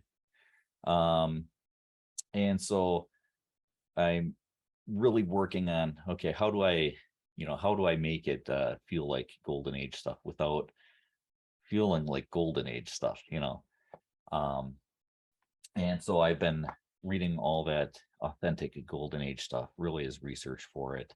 I think it's cool to go back and look at it, to see the origins of these characters that have been around for such a long time, to see the differences in the art styles from 1939, to 2023, and how much things have progressed. So it is something that, I would recommend anybody going back and grabbing some of this Golden Age stuff and just checking it out, because it is very interesting to experience that and learn a little bit of the history of these characters firsthand. But yeah, that's been my reading lately, is a lot of Golden Age stuff, in between going back and reading some of the early back issues where I started out reading comics. But yeah, that's about it. Reading a lot of Golden Age Superman and Flash as research for upcoming projects. I was just talking about that with a friend about how comic writers are often talking about their stacks of old books that they go through and being like, yeah, this is like technically my job. Like I have to do research and I have to read this in order to, write a new story and get influence and, things like that. So it's always exciting. I always love seeing that. If a new writer comes on to Spider-Man and they post a picture on Instagram of, 5 omnibuses, being like, all right, this is work. See you later, guys. But yeah, so it's kind of cool, with that, wanting that Golden Age feel and just diving back into it. And yeah, and then all the stuff you're talking about with Crimson Cowl Media and the comic books that you and the other David are working on. All of those are constantly advertised at the closing of the show. So we're always excited every time there's a new chapter comes out. We throw it into the end of the plug, so make sure everybody knows about it when it happens. So right. So there's been a delay, and we'd like to be able to, get some of this stuff out quicker. But of course, I've had the cancer stuff going on. My daughter Katie, who, as I mentioned, will be co-writing Realm Runners with me. She was born with hydrocephalus, and I won't go into the whole long story of explaining what that is now. But she's had by the time that this issue is being published out there for everybody to listen to, she'll be back in the hospital in Madison having the 18th surgery of that she's had in what is currently 16 years of life. So we've got that going on. David's doing a new job. He's working third shift right now, so he's trying to get used to that schedule, putting him kind of on a sleep schedule when I'm awake and not at work. So we're trying to work out our communication, and it's almost like you're working on the opposite sides of the world, but you're right. It really is. So we're trying to pull off doing all this stuff and getting it all figured out, and deciding, how to prioritize which project. I was really into this Realm Runners idea, and just a quick little bit about that. It's essentially it is this person from the fictionalized version of our world who comes into possession of an artifact, allowing him to travel to other worlds, to other realms, and he kind of gets this collection of other characters from some of these other realms, and they're going on these adventures together. And there is an overlapping story, but a lot of fun kind of ensues. You get characters that are kind of fantasy. They get into some situations that are very like sci-fi, and stuff like that. Basically, if you can think of some kind of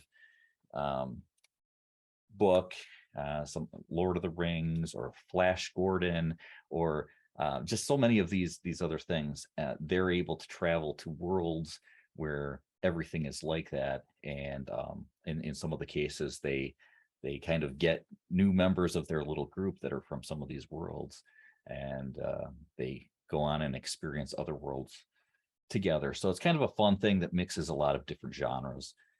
I had kind of an outline for that. Katie read some of the plot that I had started writing, and she's like, this is great. I would really like to help write this with you. So we're working on that, and David was kind of like, well, if you're really excited about this, why don't we put, Revenge of the Atomic Alien Zombie aside and work on this? But I was so far along in that project that I said, no, this is going to take us time, especially with the medical things going on with me and Katie. And so I'm going to continue working on what we call ROTAS for short. And then I will also kind of work on some of this Golden Age adventure stuff in the meantime, as Katie gets back to, being able to do what she normally does and get back to writing and everything. And then we can eventually work on that. So it's going to take a little bit of time and everything, but we're really hoping to have a lot of stuff that eventually will be coming together. And, I can't wait till we get to the point where we can start releasing this stuff. I got to tell you that Realm Runner's name is a very attractive title. Like it's a solid name, and it's one of those things you flip through 500 pages of the catalog. But Realm Runners, I think it's very ear catching. I was going to say eye catching, but we haven't seen anything. But I think it's very ear catching. Realm Runners. It sounds great. Yeah, well, I think it'll be very eye catching as well. But it's really going to test David's artistic abilities, because as you go from one kind of setting to another like that, he's really going to have to use a little bit different styles in his art technique as well. Cool. Yeah, we look forward to that, and look forward to advertising that and checking them out. And it's a real smooth reading process on crimsoncowl.com under the comics tab, and seeing the chapter 1 and 2 and the holiday special that are up there for Tales from the North. So all that stuff is easily accessible, and it flows real nice. At least I read it on an iPad, and it's got a nice feel to it. So that's good to hear, because I do often worry as I put it on the website myself. I'm like, okay, you have settings to put it to be able to read it on a phone and this and that, but it's hard to know without having the experience and the feedback, how are people able to see this? Are they able to read it clearly and things like that? But so that's good to hear. There'll be sometimes if you're, if it's set up where you click on a different page for a different person's webcomic, and sometimes you're just going back and forth, or you accidentally hit forward. I mean, it's been a scroll that's worked really nicely. So far, so good on my end, at least. Great. Cool. All right, let's jump over to the next one. Kirby, what you got for us? I read Moose. The wife likes to make up for the books she buys by buying me a couple books once in a while. And she just happened to pick this one up. It just happens to be oversized. So if you know me, I wouldn't have grabbed it because of the oversizedness, but it's a good thing she did, because this is a ton of fun. But Zach Del Polo is the new park ranger in town, and he soon finds that Gangrene Gulch, Alaska, isn't Mayberry. It's a town populated with all sorts of odd, woodsy folks, including a pretty young coroner's assistant, a narcoleptic dispatcher, 2 slightly inbred tow truck ambulance drivers, a herd of hippies, several puppets, a mountain pirate, and oh yeah, an ancient homicidal half man, half moose. Zach, together with his crusty boss, Mike, as well as Samantha, the coroner's assistant, start to notice a strange pattern with several recent moose trampling incidents. They quickly find themselves hoof deep in supernatural mouse tour good chaos. The characters in this book are just insane. We have a diner full of hand puppets that are your cook, your waitress, your waiter, and all that. And later on, after some people get dismembered and stuff, we find out that there's a hand puppet coroner. These hand puppets just happen to keep popping up in these different fields around town. And as with everything, with it being a small town, you got your two assistants that constantly get called in to help deal with the bodies, and they're told they always want to field dress the bodies. It's like, when we take it, should we skin them, chop them up? No, we got to look at them for evidence. You got to keep them whole, get them back to the coroner and all that. But they get excited when they get to play with a few bodies throughout the storyline, because there's a lot of different characters that get attacked by our moose character there, which just happens to be a full-sized bull moose that can walk on his hind legs. He's wearing a flannel shirt, and it's just every time they hear people describe him, they think it's a joke because it's a moose in humans' clothes. And this is just so much fun between the violent narcoleptic assistant at the cop shop. just watching her, how all of a sudden she wakes up and starts throwing things, or she goes to sleep and starts throwing like knives at the wall, and the poor new guy his desk is right in that area now, his new desk to work with, and it's tons of hilarity. And it was done in 2015, 2016. There just so happens to be on Amazon a movie that I'm going to rent because it's not for free. That's basically the exact layout of this book. So I want to watch that this weekend sometime. But if you like that goofiness, it's just tons of parody stuff in here, tons of goofiness on the slasher films and things like that, and narcoleptics, hand puppets, hippies, hillbillies, moose walking on two legs. You can't go wrong. And I read this without even thinking about Troy's Kid Slapshot versus the Zamboni, and it just it clicked out perfectly.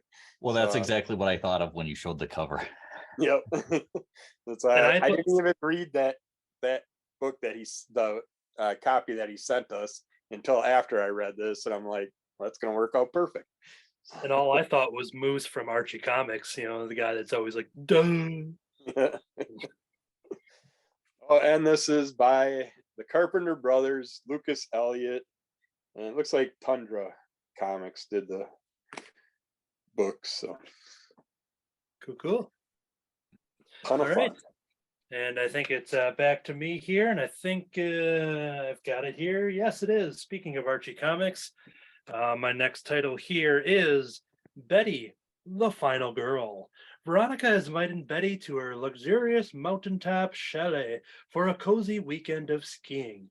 But their girls' weekend is interrupted when Veronica invites her pesky younger cousin along.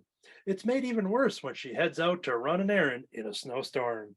What could go wrong at a fancy remote cabin in the mountains, babysitting all by herself? Well, Betty's mind races and she can't tell fact from fiction as she suddenly realizes she might not be so alone. Is Betty believing too much in the horror movies she's watched, or is someone or something really out to get her? Find out in this brand new horror anthology, One Shot, that is equal parts Scream and When a Stranger Calls. There's a lot of creators on this book for several short stories that exist within the ultimate overall narrative. So this is done by Nicole Asto, Laura Braga, Casey Gilly, Carola Borelli, Sam Meggs, Natalie Nardoza, Ellie Wright, Matt Hearns, and Jack Morelli. All right, so Archie Comics is on a roll with all of the continuing the Archie horror run and all of these one shots rather than doing some of the longer series like their Jughead the Hunger and the Sabrina series and Afterlife with Archie. They've kind of took those ideas and spin it out into individual things. I am still waiting for the long awaited tease joke that I still laugh at several times a year when it just pops into my head. But David here had said, every time I brought one of these titles to the table, he kept hoping that we would have a creature from the Betty Lagoon. And every time, anytime any Archie horror book comes up, and especially this one, that always pops into my head. I'm like, I still want that book. So, but here, this one is Betty, the Final Girl, focusing on the little small cozy cabin from Veronica Lodge, which happens to be, bigger than the town that I'm currently broadcasting from. But yeah, it's a giant mansion, log cabin that they're hanging out at, and it is prefaced with the fact that it was going to be a girls' night. They were going to hang out, but little cousin Leroy suddenly their responsibility to do some babysitting. And Veronica just kind of pushes that off on Betty as Veronica has to go off and pick up dinner, run some errands during the snowstorm. Betty is left alone in this kind of little private theater that they have at this lodge, a lodge cabin. And that turns into the kid eventually going off to bed and Betty killing some time, wondering where Veronica is. And that's what sets off the structure of the story, that there are all these individual stories of these movies that Betty is watching. And they just so happen to actually involve the characters that exist in Archie comics. So it's kind of, it's a little meta in that sense. But we do jump in. The first story kind of sets it up. You're getting kind of, a Scream vibe in that story. You have the person kind of locked away in the house, and you've got a possible murderer that's around and kind of sending messages and calling and doing all that kind of stuff. But yeah, these are Archie characters, like deep cut characters that are in this initial story. But the second chapter or second movie that Betty ends up watching, one that I was very excited for, because it features Josie and the Pussycats. So once again, this is just kind of like a fake movie that Betty is watching within the context of the story, and it just turns into this concert gone wrong, and you got some a power outage, and there's killers in the crowd, and so you got Melody from Josie and the Pussycats being the main target of the story. And then what's very interesting is that the next portion just kind of caps off this overall narrative in which Veronica finally returns, but then something goes on. I'm not going to talk about what it is, not going to show off any of that stuff, but it had a very interesting twist that made me go, wait, what the heck? And I thought it was pretty cool, and I really liked that idea that it was all just kind of done through these movies that she was watching, that also just so happened to star the very characters that exist within her actual life. But I thought it was a pretty interesting way to structure the story. All of these one shots that they've been doing have an overall theme, and they've kind of made these anthology one shots, and they have even more coming out as I got the pre-order for the Pop's Chocolate Shop of Horrors. It has an awesome cover there. That's the next one coming out. But yeah, this is a lot of fun. I didn't know what to expect. I was going to buy it anyways, regardless of what it is. Ended up being hashtag Team Betty, so that was a plus. But yeah, I thought this is a wild ride, especially with that the little twist at the end. Kirby is also holding up this issue. Do you got some thoughts you want to share on Betty, the Final Girl one shot? Yeah, I love the twist with all these little stories. I liked how they played off, like you said, Scream with the first one. Second one's kind of got the Purge, House on the House in the Hills or whatever type feel, and then Rosemary's Baby feel for the last one. Twisted up with the babysitter version of it. But yeah, these have all been wonderfully done, and I can't wait to read the next one. And yeah, I'd love to hear that story that you and David were talking about. So the Betty Lagoon one. Oh yeah, Feature Betty Lagoon. But yeah, Yeah, they have done a wonderful job with all these Archie horror stories. So definitely. With David's permission of that idea, it does kind of inspire me on my own little art channel, which I will promote later on. But I had a couple Archie themed things, but I think I should just create that cover for Creature from the Betty Lagoon. So You might as well. I mean, why not? all right, I think I got myself a project as I continue my Riverdale rewatch. So all right, that is the Betty, the final girl. And was there anything else from anybody here? I think that might be it. I think Yep, we're all that's good it. then. So, yep, that will do it. A little short round. No promotion for Indiana Jones. It's a short segment for our weekly reviews, but we had a healthy creator spotlight, and we do have some catalogs to go through. We'll probably come in at a decently normal size show considering all of the content we provided here. But we do have one more segment. So let's cut to the pre-recorded voice of David with the news. And the YouTube people don't get these extra sound effects, but they are seeing these between the scenes inner workings. So David, maybe for old time's sake, I don't want to put you on the spot and bring a lot of pressure to it, but do you want to do a YouTube audience a favor and give a classic and now the news for them? Oh. And now the news. Dun, dun, Something like that. dun, dun, dun. Oh, I was gonna do the A-Team song. The A-Team, yeah. It This starts just off. in. Yeah, I It love it starts when off Mike like gets that, better. but yeah, I pity the fool who would get sued for doing that on a YouTube show, so I won't do that any further. But I am hitting record, and Short Round's the only one that's not in the new indie movie that I've seen in the preview. at least I know there's a lot of fan support of being like they better go back and film, and then maybe it's a surprise thing because that actor has had such a huge resurgence with that Everything Everywhere All at Yeah. Once movie, which was just fantastic. So Well, as they've talked for years about having somebody else take over for indie, that I think has been kind of, you see a lot of that with fans saying like the only person that they would find acceptable to take over for Indiana Jones in these movies would be Short Round. So yeah, still crossing the fingers because they're still a ways away from the movie, and maybe there is some hidden cameos and secrets but yeah. Okay, so we got that. Now the news. This is for the audio audience. Welcome to the news segment. We're going to do the previews catalogs because we missed last week's show for some of us that went to MightyCon in Milwaukee, which we will be soonly recording a bonus episode for the YouTube audience that will be a little show and tell of our MightyCon reviews and what we came back with. You can check out some of that through Under the Color of MS, as there is a review video up there as well. So let's kick it off here to catch up with the catalog. We're going to kick it off with Marvel. This is the February catalog for products coming out in April and beyond. We have a brand new Guardians of the Galaxy #1. The characters haven't had a ongoing series for a while, but by the time this issue comes out, we'd probably just be weeks away from Guardians of the Galaxy Volume 3 from Marvel Studios, so it is a perfect timing to get it. I didn't read the synopsis, but there is like a Cad Bane looking guy on the cover here. I'm not sure who this is. Maybe the synopsis says it. It kind of looks like Star-Lord, but He's got the dressed Star-Lord as- mask.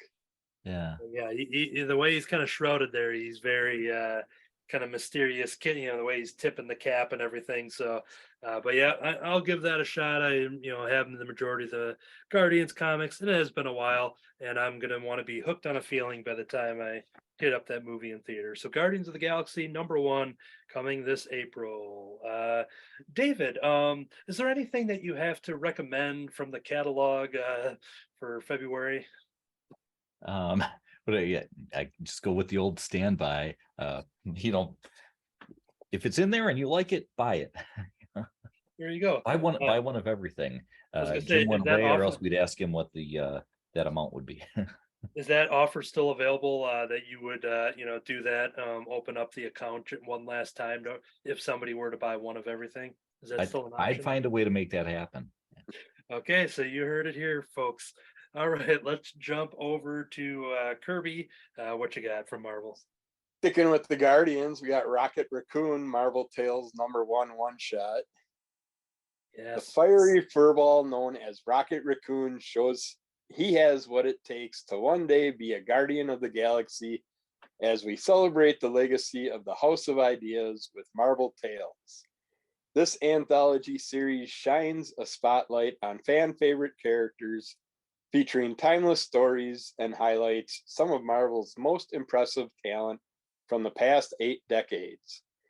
In Rocket Raccoon 1985, #1 to 4, acclaimed writer Bill Montello teamed with superstar in waiting Mike Mignola to present Rocket's first solo adventure as guardian of the Keystone Quadrant. When Rocket's girlfriend, Leela, is Lila. kidnapped by the mercenary Blackjack O'Hare and held captive by Lord Divine, one of the most powerful creatures on Half-World, it's up to the galaxy's deadliest weapons expert to go in, guns blazing, and save the day. It's like the O'Hares were my first introduction to the animal characters when I was a child. So I want to read this story. And for anybody that is interested with Guardians Volume 3, this reprinted Marvel Tales with that original Rocket miniseries, as well as the cover and the synopsis, has a character we will be seeing in the movie. So it'll be a fun little, I'm excited to see this character on screen. And you can read the character, where the character came from in this very comic collection for a much more affordable price than what you'd get on a trade paperback and all that stuff. So cool. Jump over to Katie. Anything from Marvel? We had a little bit of static there. I don't know if you can hear us, but Yes. it's kind of staticky at the moment, so you're kind of breaking up. Haven't heard much. Ewoks #1. I got Ewoks #1 on that one there. That's it. Okay, there you go. Now you're clear. Anything else to add to that? No, Ewoks #1. Okay, good. But yep, everything should be good for the future rounds. I think maybe just the initial jumping on. Keeping with the Guardians theme, Warlock Rebirth #1 of 5. I myself am not a huge Adam Warlock fan. I've got a lot of his comics and ties in with Silver Surfer and Guardians of the Galaxy and all the Infinity stories and stuff. So normally I would probably skip this or read it on Marvel Unlimited, even though it has a Ron Mars and Ron Lim creative team on it, which is peak 90s Marvel Cosmic. But like myself, and much like Kirby is probably going to do as well, Ron Lim has a Howard the Duck variant cover that is pretty fantastic. And honestly, for a series that I could just easily start reading 2 months later on Marvel Unlimited issue by issue, I'm like, well, I guess I'm buying issue 1 because I need that. There is a little preview that I think there is going to be a new Adam Warlock-esque character based on some of the black and white interior previews. So I guess I am excited for that as well. But honestly, that Howard the Duck variant, plus you do get Pip the Troll on there. So Pip the Troll is going to be part of this series. He's always tied in with Adam Warlock. So yeah, I talk about maybe not him being a favorite, but anyone who he surrounds himself with, I guess I'm down for. Warlock Rebirth #1 of 5. Yeah, that damn cover got me too. Well, if we're going to be doing a Guardians of the Galaxy theme here, and then Katie chimed in with the Ewoks, I'm thinking maybe they should do like a Guardians of the Galaxy Far, Far Away kind of book. Yeah. And maybe do like a holiday special of some sort. Yes, the Guardians of the Galaxy Far, Far Away holiday special. There's a lot of running themes here. Sticking with Star Wars, yeah. We got Star Wars Darth Vader, Black, White, and Red #1. The Dark Lord of the Sith, like you've never seen him before. Following the successful Black, White, and Red series produced by Marvel Comics, Darth Vader now takes the spotlight for Tales of Terror by some of the industry's most talented creators. Peach Momoko will spin a story only she can bring to life, plus the return of Jason Aaron into the world of Star Wars with part 1 of his Vader tale spanning all 4 issues. These have been so much fun. Everyone I picked up, even if it was a character I didn't care that much about, the stories were wonderful. So, and complete. Yeah, it's been a little moment since we've had some, so it's kind of good to see another round, especially now through Star Wars. And that's my last Marvel. So Well, cool. Anything left for you, Katie, on Marvel? I think we're gonna have the same issue again, but I'm assuming the muting means nope. That should be it. So, or any future club picks, all that fun stuff. So yeah, that is gonna do it for me on the Marvel catalog too. Everything else is ongoing. So we'll breeze right through it. I'll kick it off here as we go to the DC, which does have the catalog again with their DC Connect. So I'm glad that they do the printed catalog once again. I have one thing that also might be stealing from Kirby here. We'll see, because it shows Harley Quinn, but it's called DC Speechless. So yeah, that is one of the kind of hot new titles here. Let's see here. Gustavo Duarte brings the style of humor to the DC universe in 6 short stories featuring funny moments in your favorite superheroes' lives. Where does Harley buy her mallets? What happens to Superman's radioactive clothes? What's a day off like for Cyborg? Be sure to, I thought I was going to say Clayface at first as my mind was reading ahead, but what's a day off like for Cyborg? Be sure to check out this entirely silent comic book. Hence the Speechless. But yep, so this one, the art is going to do a lot of the heavy lifting there. I'm excited for that, and I think it's a pretty cool classic Harley Jester cover there. So that is DC Speechless, one shot. Words can't express how funny this comic is, it says. yeah, it was the only DC one I had other than the ongoing Harley that I'm stuck on. So yeah, that's literally the same thing for me. And I was excited to see they announced, at least online, that the Poison Ivy series that's been written by G. Willow Wilson has been awesome. It has been expanded to an ongoing. It was originally a limited series, but that series is like basically doing the Alan Moore-esque treatment to Swamp Thing, but with the Poison Ivy character. I talked about the initial issue, but yeah, each issue's been, I've never said this out loud, but each issue has been a banger. I think that's the right terminology for it. It's been off the charts. It's been I don't have any other ones, but yeah, it's been awesome. Katie, anything from DC at all? No thanks. Okay, then we're gonna, just like the Muppets, we're gonna move right along here as we go into the giant previews catalog, where we can just jump into any spot that we want. And Katie, if you don't mind, if you want to kick it off with the indie catalog, feel free to jump in first. Sure. So from the It was good, and then it clicked off a little bit. So feel free to try again here. you know what? I'm good. I'm just One getting of everything. And that came through good. But all right, we'll move on out. If you want, feel free to send any over through Messenger if the audio doesn't work, and I can read some off as well. I'll kick it off with this first one here from Jerry Duggan and Scott Koblish, which is a creative team that I know Kirby has highlighted a couple times with their comics.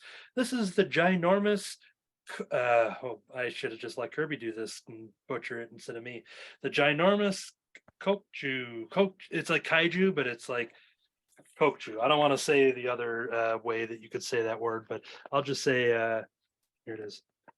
I know I keep wanting to say kaiju too, but Basically kaiju, but it's like Kokju in a way. This is the Despicable Deadpool team reunites to give the world the giant monster attack story that movies and TV are too squeamish to show you. This is a tale of woe about a monster with physical needs.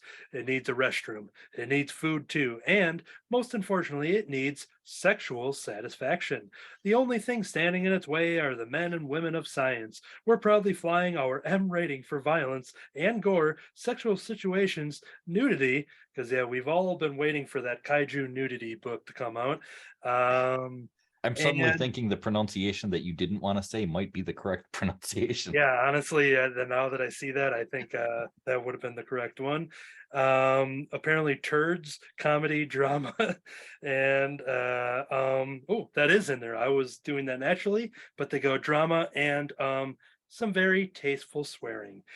Yeah, this is a 3-issue miniseries premiere. It just looks wacky, big, and crazy and fun. I think if you're a fan of kaiju and you just want to see the hilarious Deadpool creative team tell a tale of that, it's gonna be pretty strong. So let's go with the ginormous Kakju. How about that? I think that's what it's called. Number 1 of 3. Let's get out of this segment. Let's jump over to Kirby. What you got? Woo! Codename Ric Flair. Magic 8-Ball #1 by Scout Comics. The Nature Boy Ric Flair.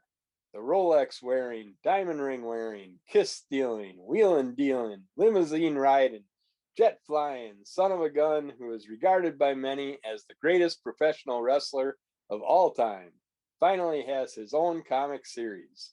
This brand new original comic details his fact or fiction forays as an international super spy in the 1980s and 1990s.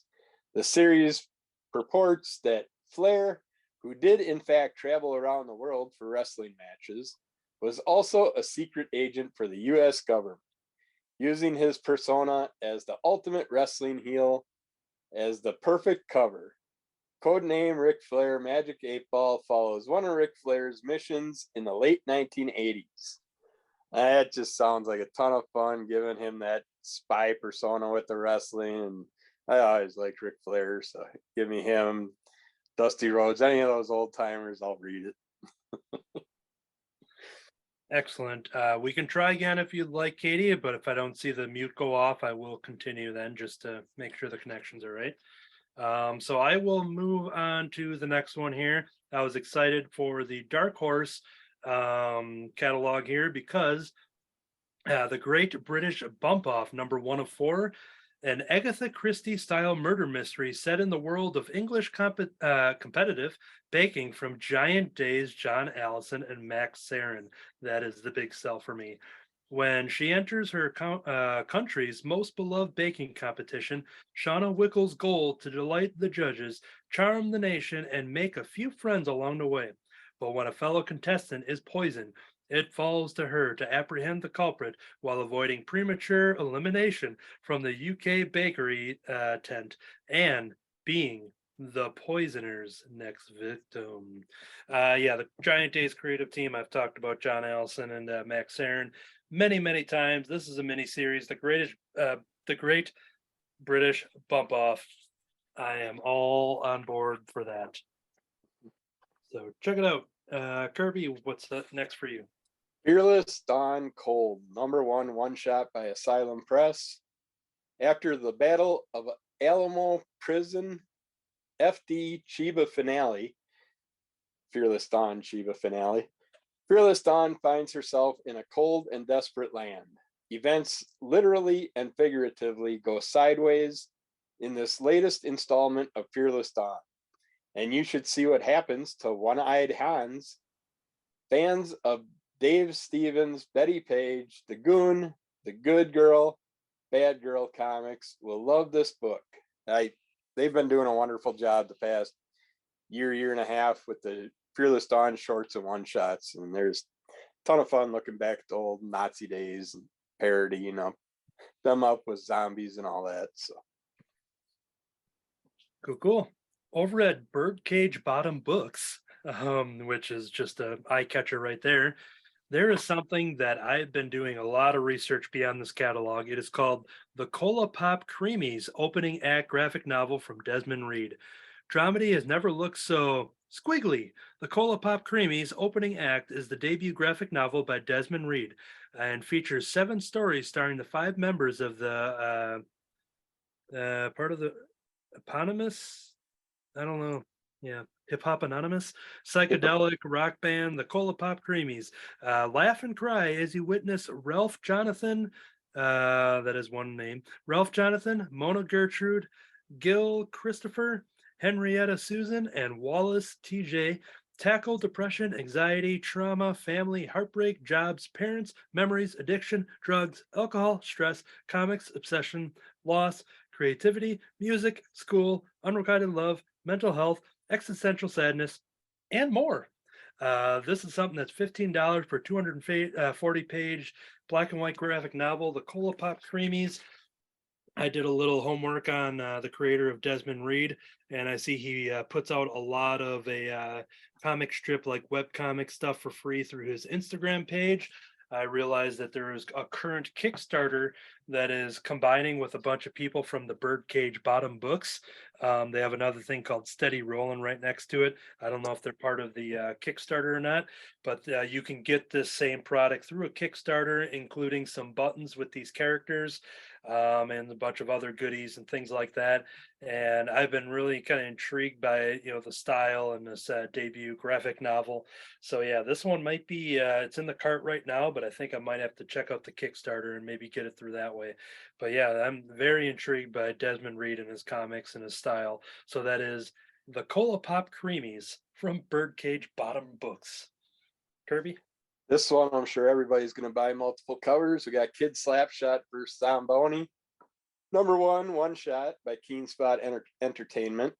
Hot off their collaboration with Tim Seeley on Lucky, Troy Dongarra and Billy Parker are back to their semi-regular shenanigans with Kid Slapshot. This time, Slappy and his pickled zombie pal Dilsey take on a kaiju zombie moose called Zamboni. How can a little kid with a hockey stick match up against such a foe? The answer is grosser than you might think. This adventure packs a powerful punch, includes bonus pullout poster by John Frogboy Bergen. Yeah, gonna want a few of those.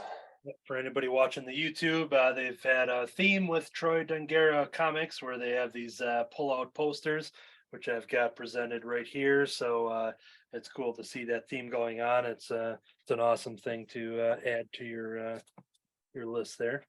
Yeah, so the next thing on my list is from Humanoids. It's called The Black Cat Social Club, which is a 128-page graphic novel about music, supernatural, horror comedy, and pop culture. Black Cat Social Club has been at this band thing for quite a while with limited success. Bummer. Despite their kick-ass punk rock skills and a little songcasting magic, these witchy women have been struggling to reach their big break. Discouraged bassist Hazel sells her soul to a demon for more magical power, prompting singer lead guitarist Alice to step in and assume the debt herself. Plus side, the band is killing it at their shows now. Downside, oh, I see. Plus side this, downside that. They may literally be killing the entire world by fueling these corporate demons' evil plans, which for sure involve brimstone, monsters, the works. Just when I thought, it was catching my interest, and I'm like, I don't need it. I got enough stuff. But then I see a little balloon that goes, perfect for fans of Buffy the Vampire Slayer, Josie and the Pussycats, and YA audiences looking for their new obsession. I'm always looking for new obsessions. I'm a fan of Buffy. I'm a fan of Josie. I guess I'm purchasing Black Cat Social Club from Humanoids. Mangoat and the Bunny Man 2023 special number one shot by Xenoscope Entertainment. It's the Mangoat and Bunny Man 2023 special filled with cryptids, monsters, and maybe an exploding egg or two. Don't miss this double-sized special issue as Phil and Floyd go on an epic adventure to rescue his long-lost father from the clutches of an evil freak show magnate who wants to add the two heroes to his menagerie of strange creatures. I'm a little confused. I don't know if they're going after Mangoat's father or not, because the last issue I got was all about Bunny Man's father, but they don't specify, so let's see what it is. But it's 2023, so it is something new. So. Cool. Over at Source Point Press, there's something called Franklin and Ghost, number 1. In anticipation of the upcoming animated series, Franklin and Ghost are back, remastered in a brand new format, and a last-ditch effort to see more of the universe before accepting their inevitably boring lives as miners on their home planet Nathan DeFillion. Franklin and Ghost steal a ship and head out for one last adventure. When they accidentally crash to Earth, they seek shelter in the bodies of a couple unsuspecting hosts.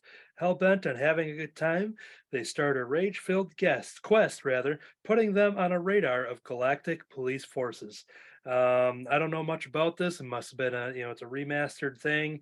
I know, but I saw Franklin and Ghost, and it has like an Elsa Bloodstone looking character with a fox, and it says something about an animated series, which I don't know anything about, but I'll give this a shot and see what the heck that is. That is Franklin and Ghost. Maybe it's a spin-off of Franklin and Bash, maybe. I'll have to check it out, but that's Source Point Press. Kirby? From Ablaze Media, we got Mighty Barbarians #1. From the writer of Barbaric comes the world-hopping, skull-crushing adventures of the mighty barbarians.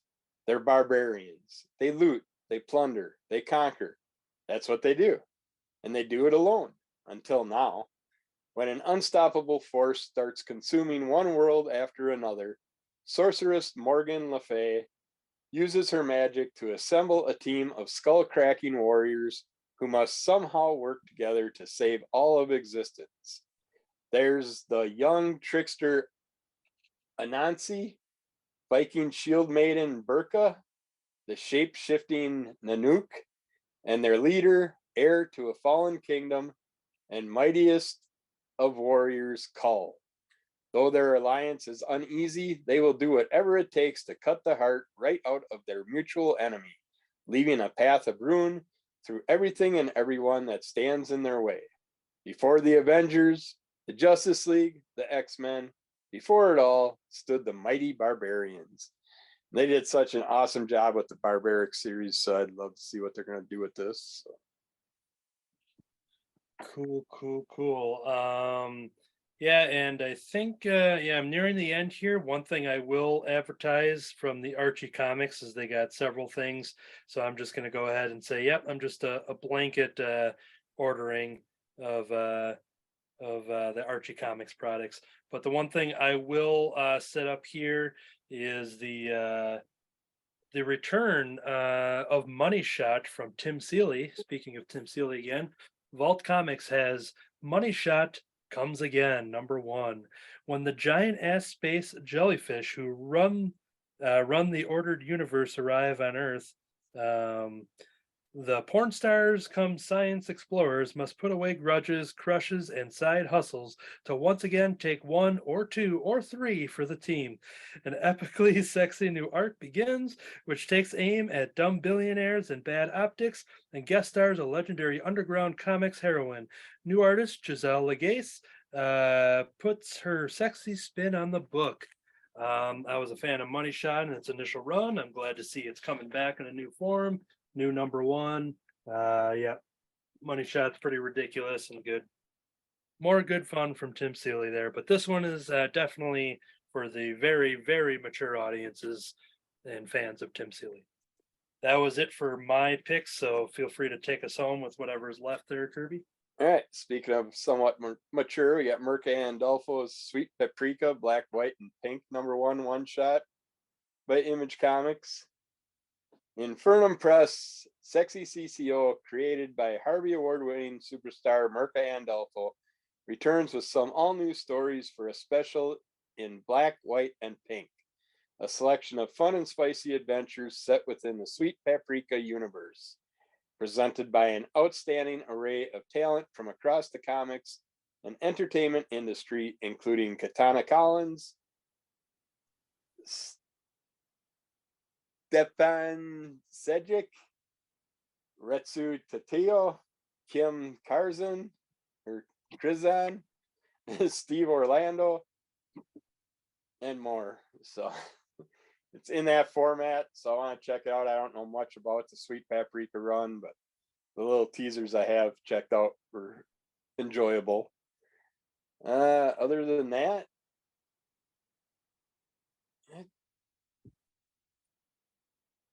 yeah, the rest of them look like ongoing runs for me.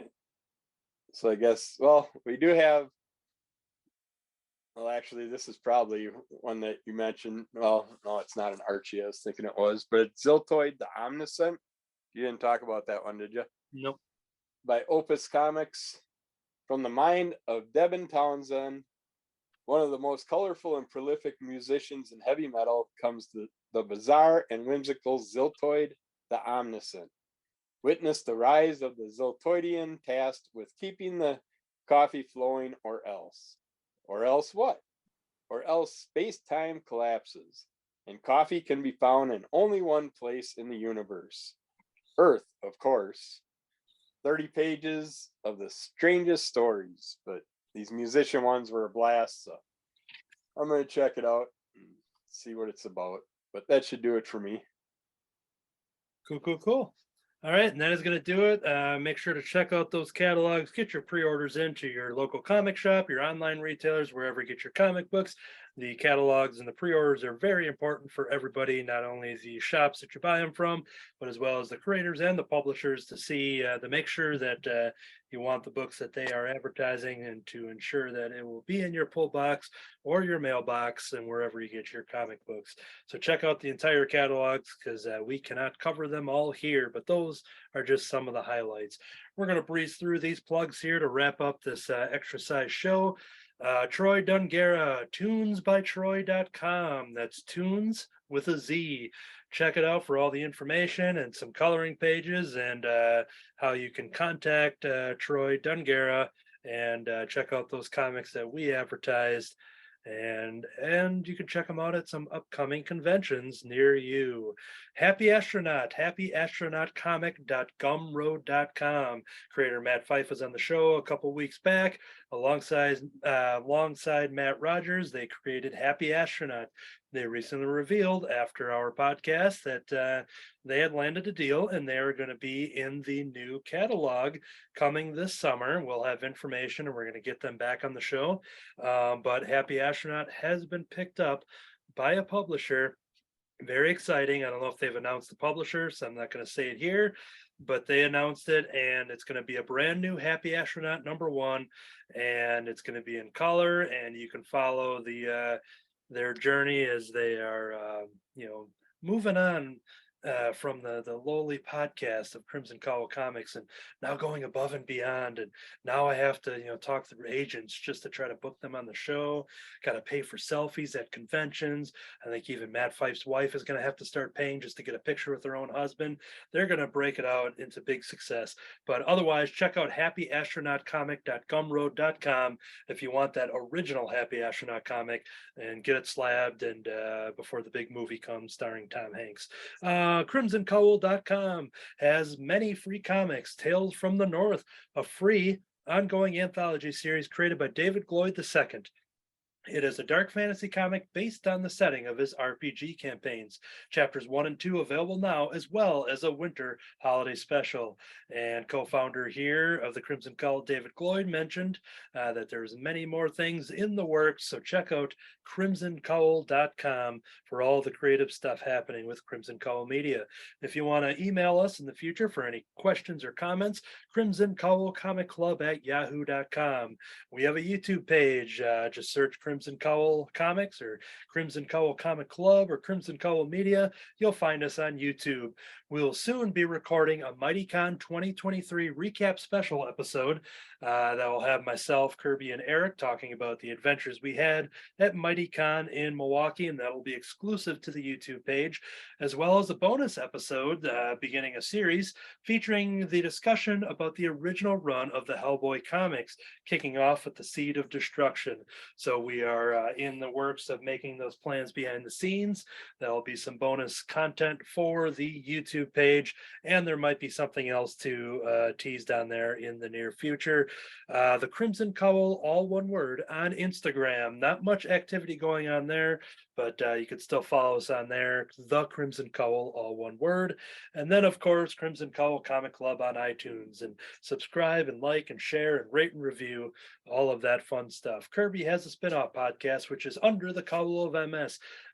Is there anything that you want to promote for what just came out or what's to come from Under the Cowl of MS? I got my main MightyCon video up on YouTube, and then all this week there'll be a bunch of mini reviews from comics that I picked up at MightyCon, and some standard MS and comic audio podcast are available also. So lots of things out there. Cool. Check out Under the Cowl of MS wherever you get your podcast, as well as YouTube. And it's the first time I'm advertising it, but I have my own hobby artist account pages over at Facebook and Instagram, just under my name, Anthony Latch. That's LAATSCH. So if you're listening only to the audio and you want to see that Kid Slapshot fan art I posted, that I talked about, it's up on those pages, and some other fun things that I've been drawing. I think that is going to do it for everything here on the podcast. Many thanks to Troy Dongarra for coming on the podcast and being our guest, and we hope to see him in the near future once again. Thank you, David Gloyd, for returning to the very podcast that you co-created here with the Crimson Cowl Comic Club and the media. It was exciting to have you back and talking about the extra adventures and content that the family of yours is all creating over at crimsoncowl.com. So that is going to do it for this episode. This whole time, I've been Lax Most Intolerable. I've been the prince of scamming little old ladies out of their Amazon gift cards. I've been getting lucky, slapping the moose. I've been the Mango Lorian. To be continued.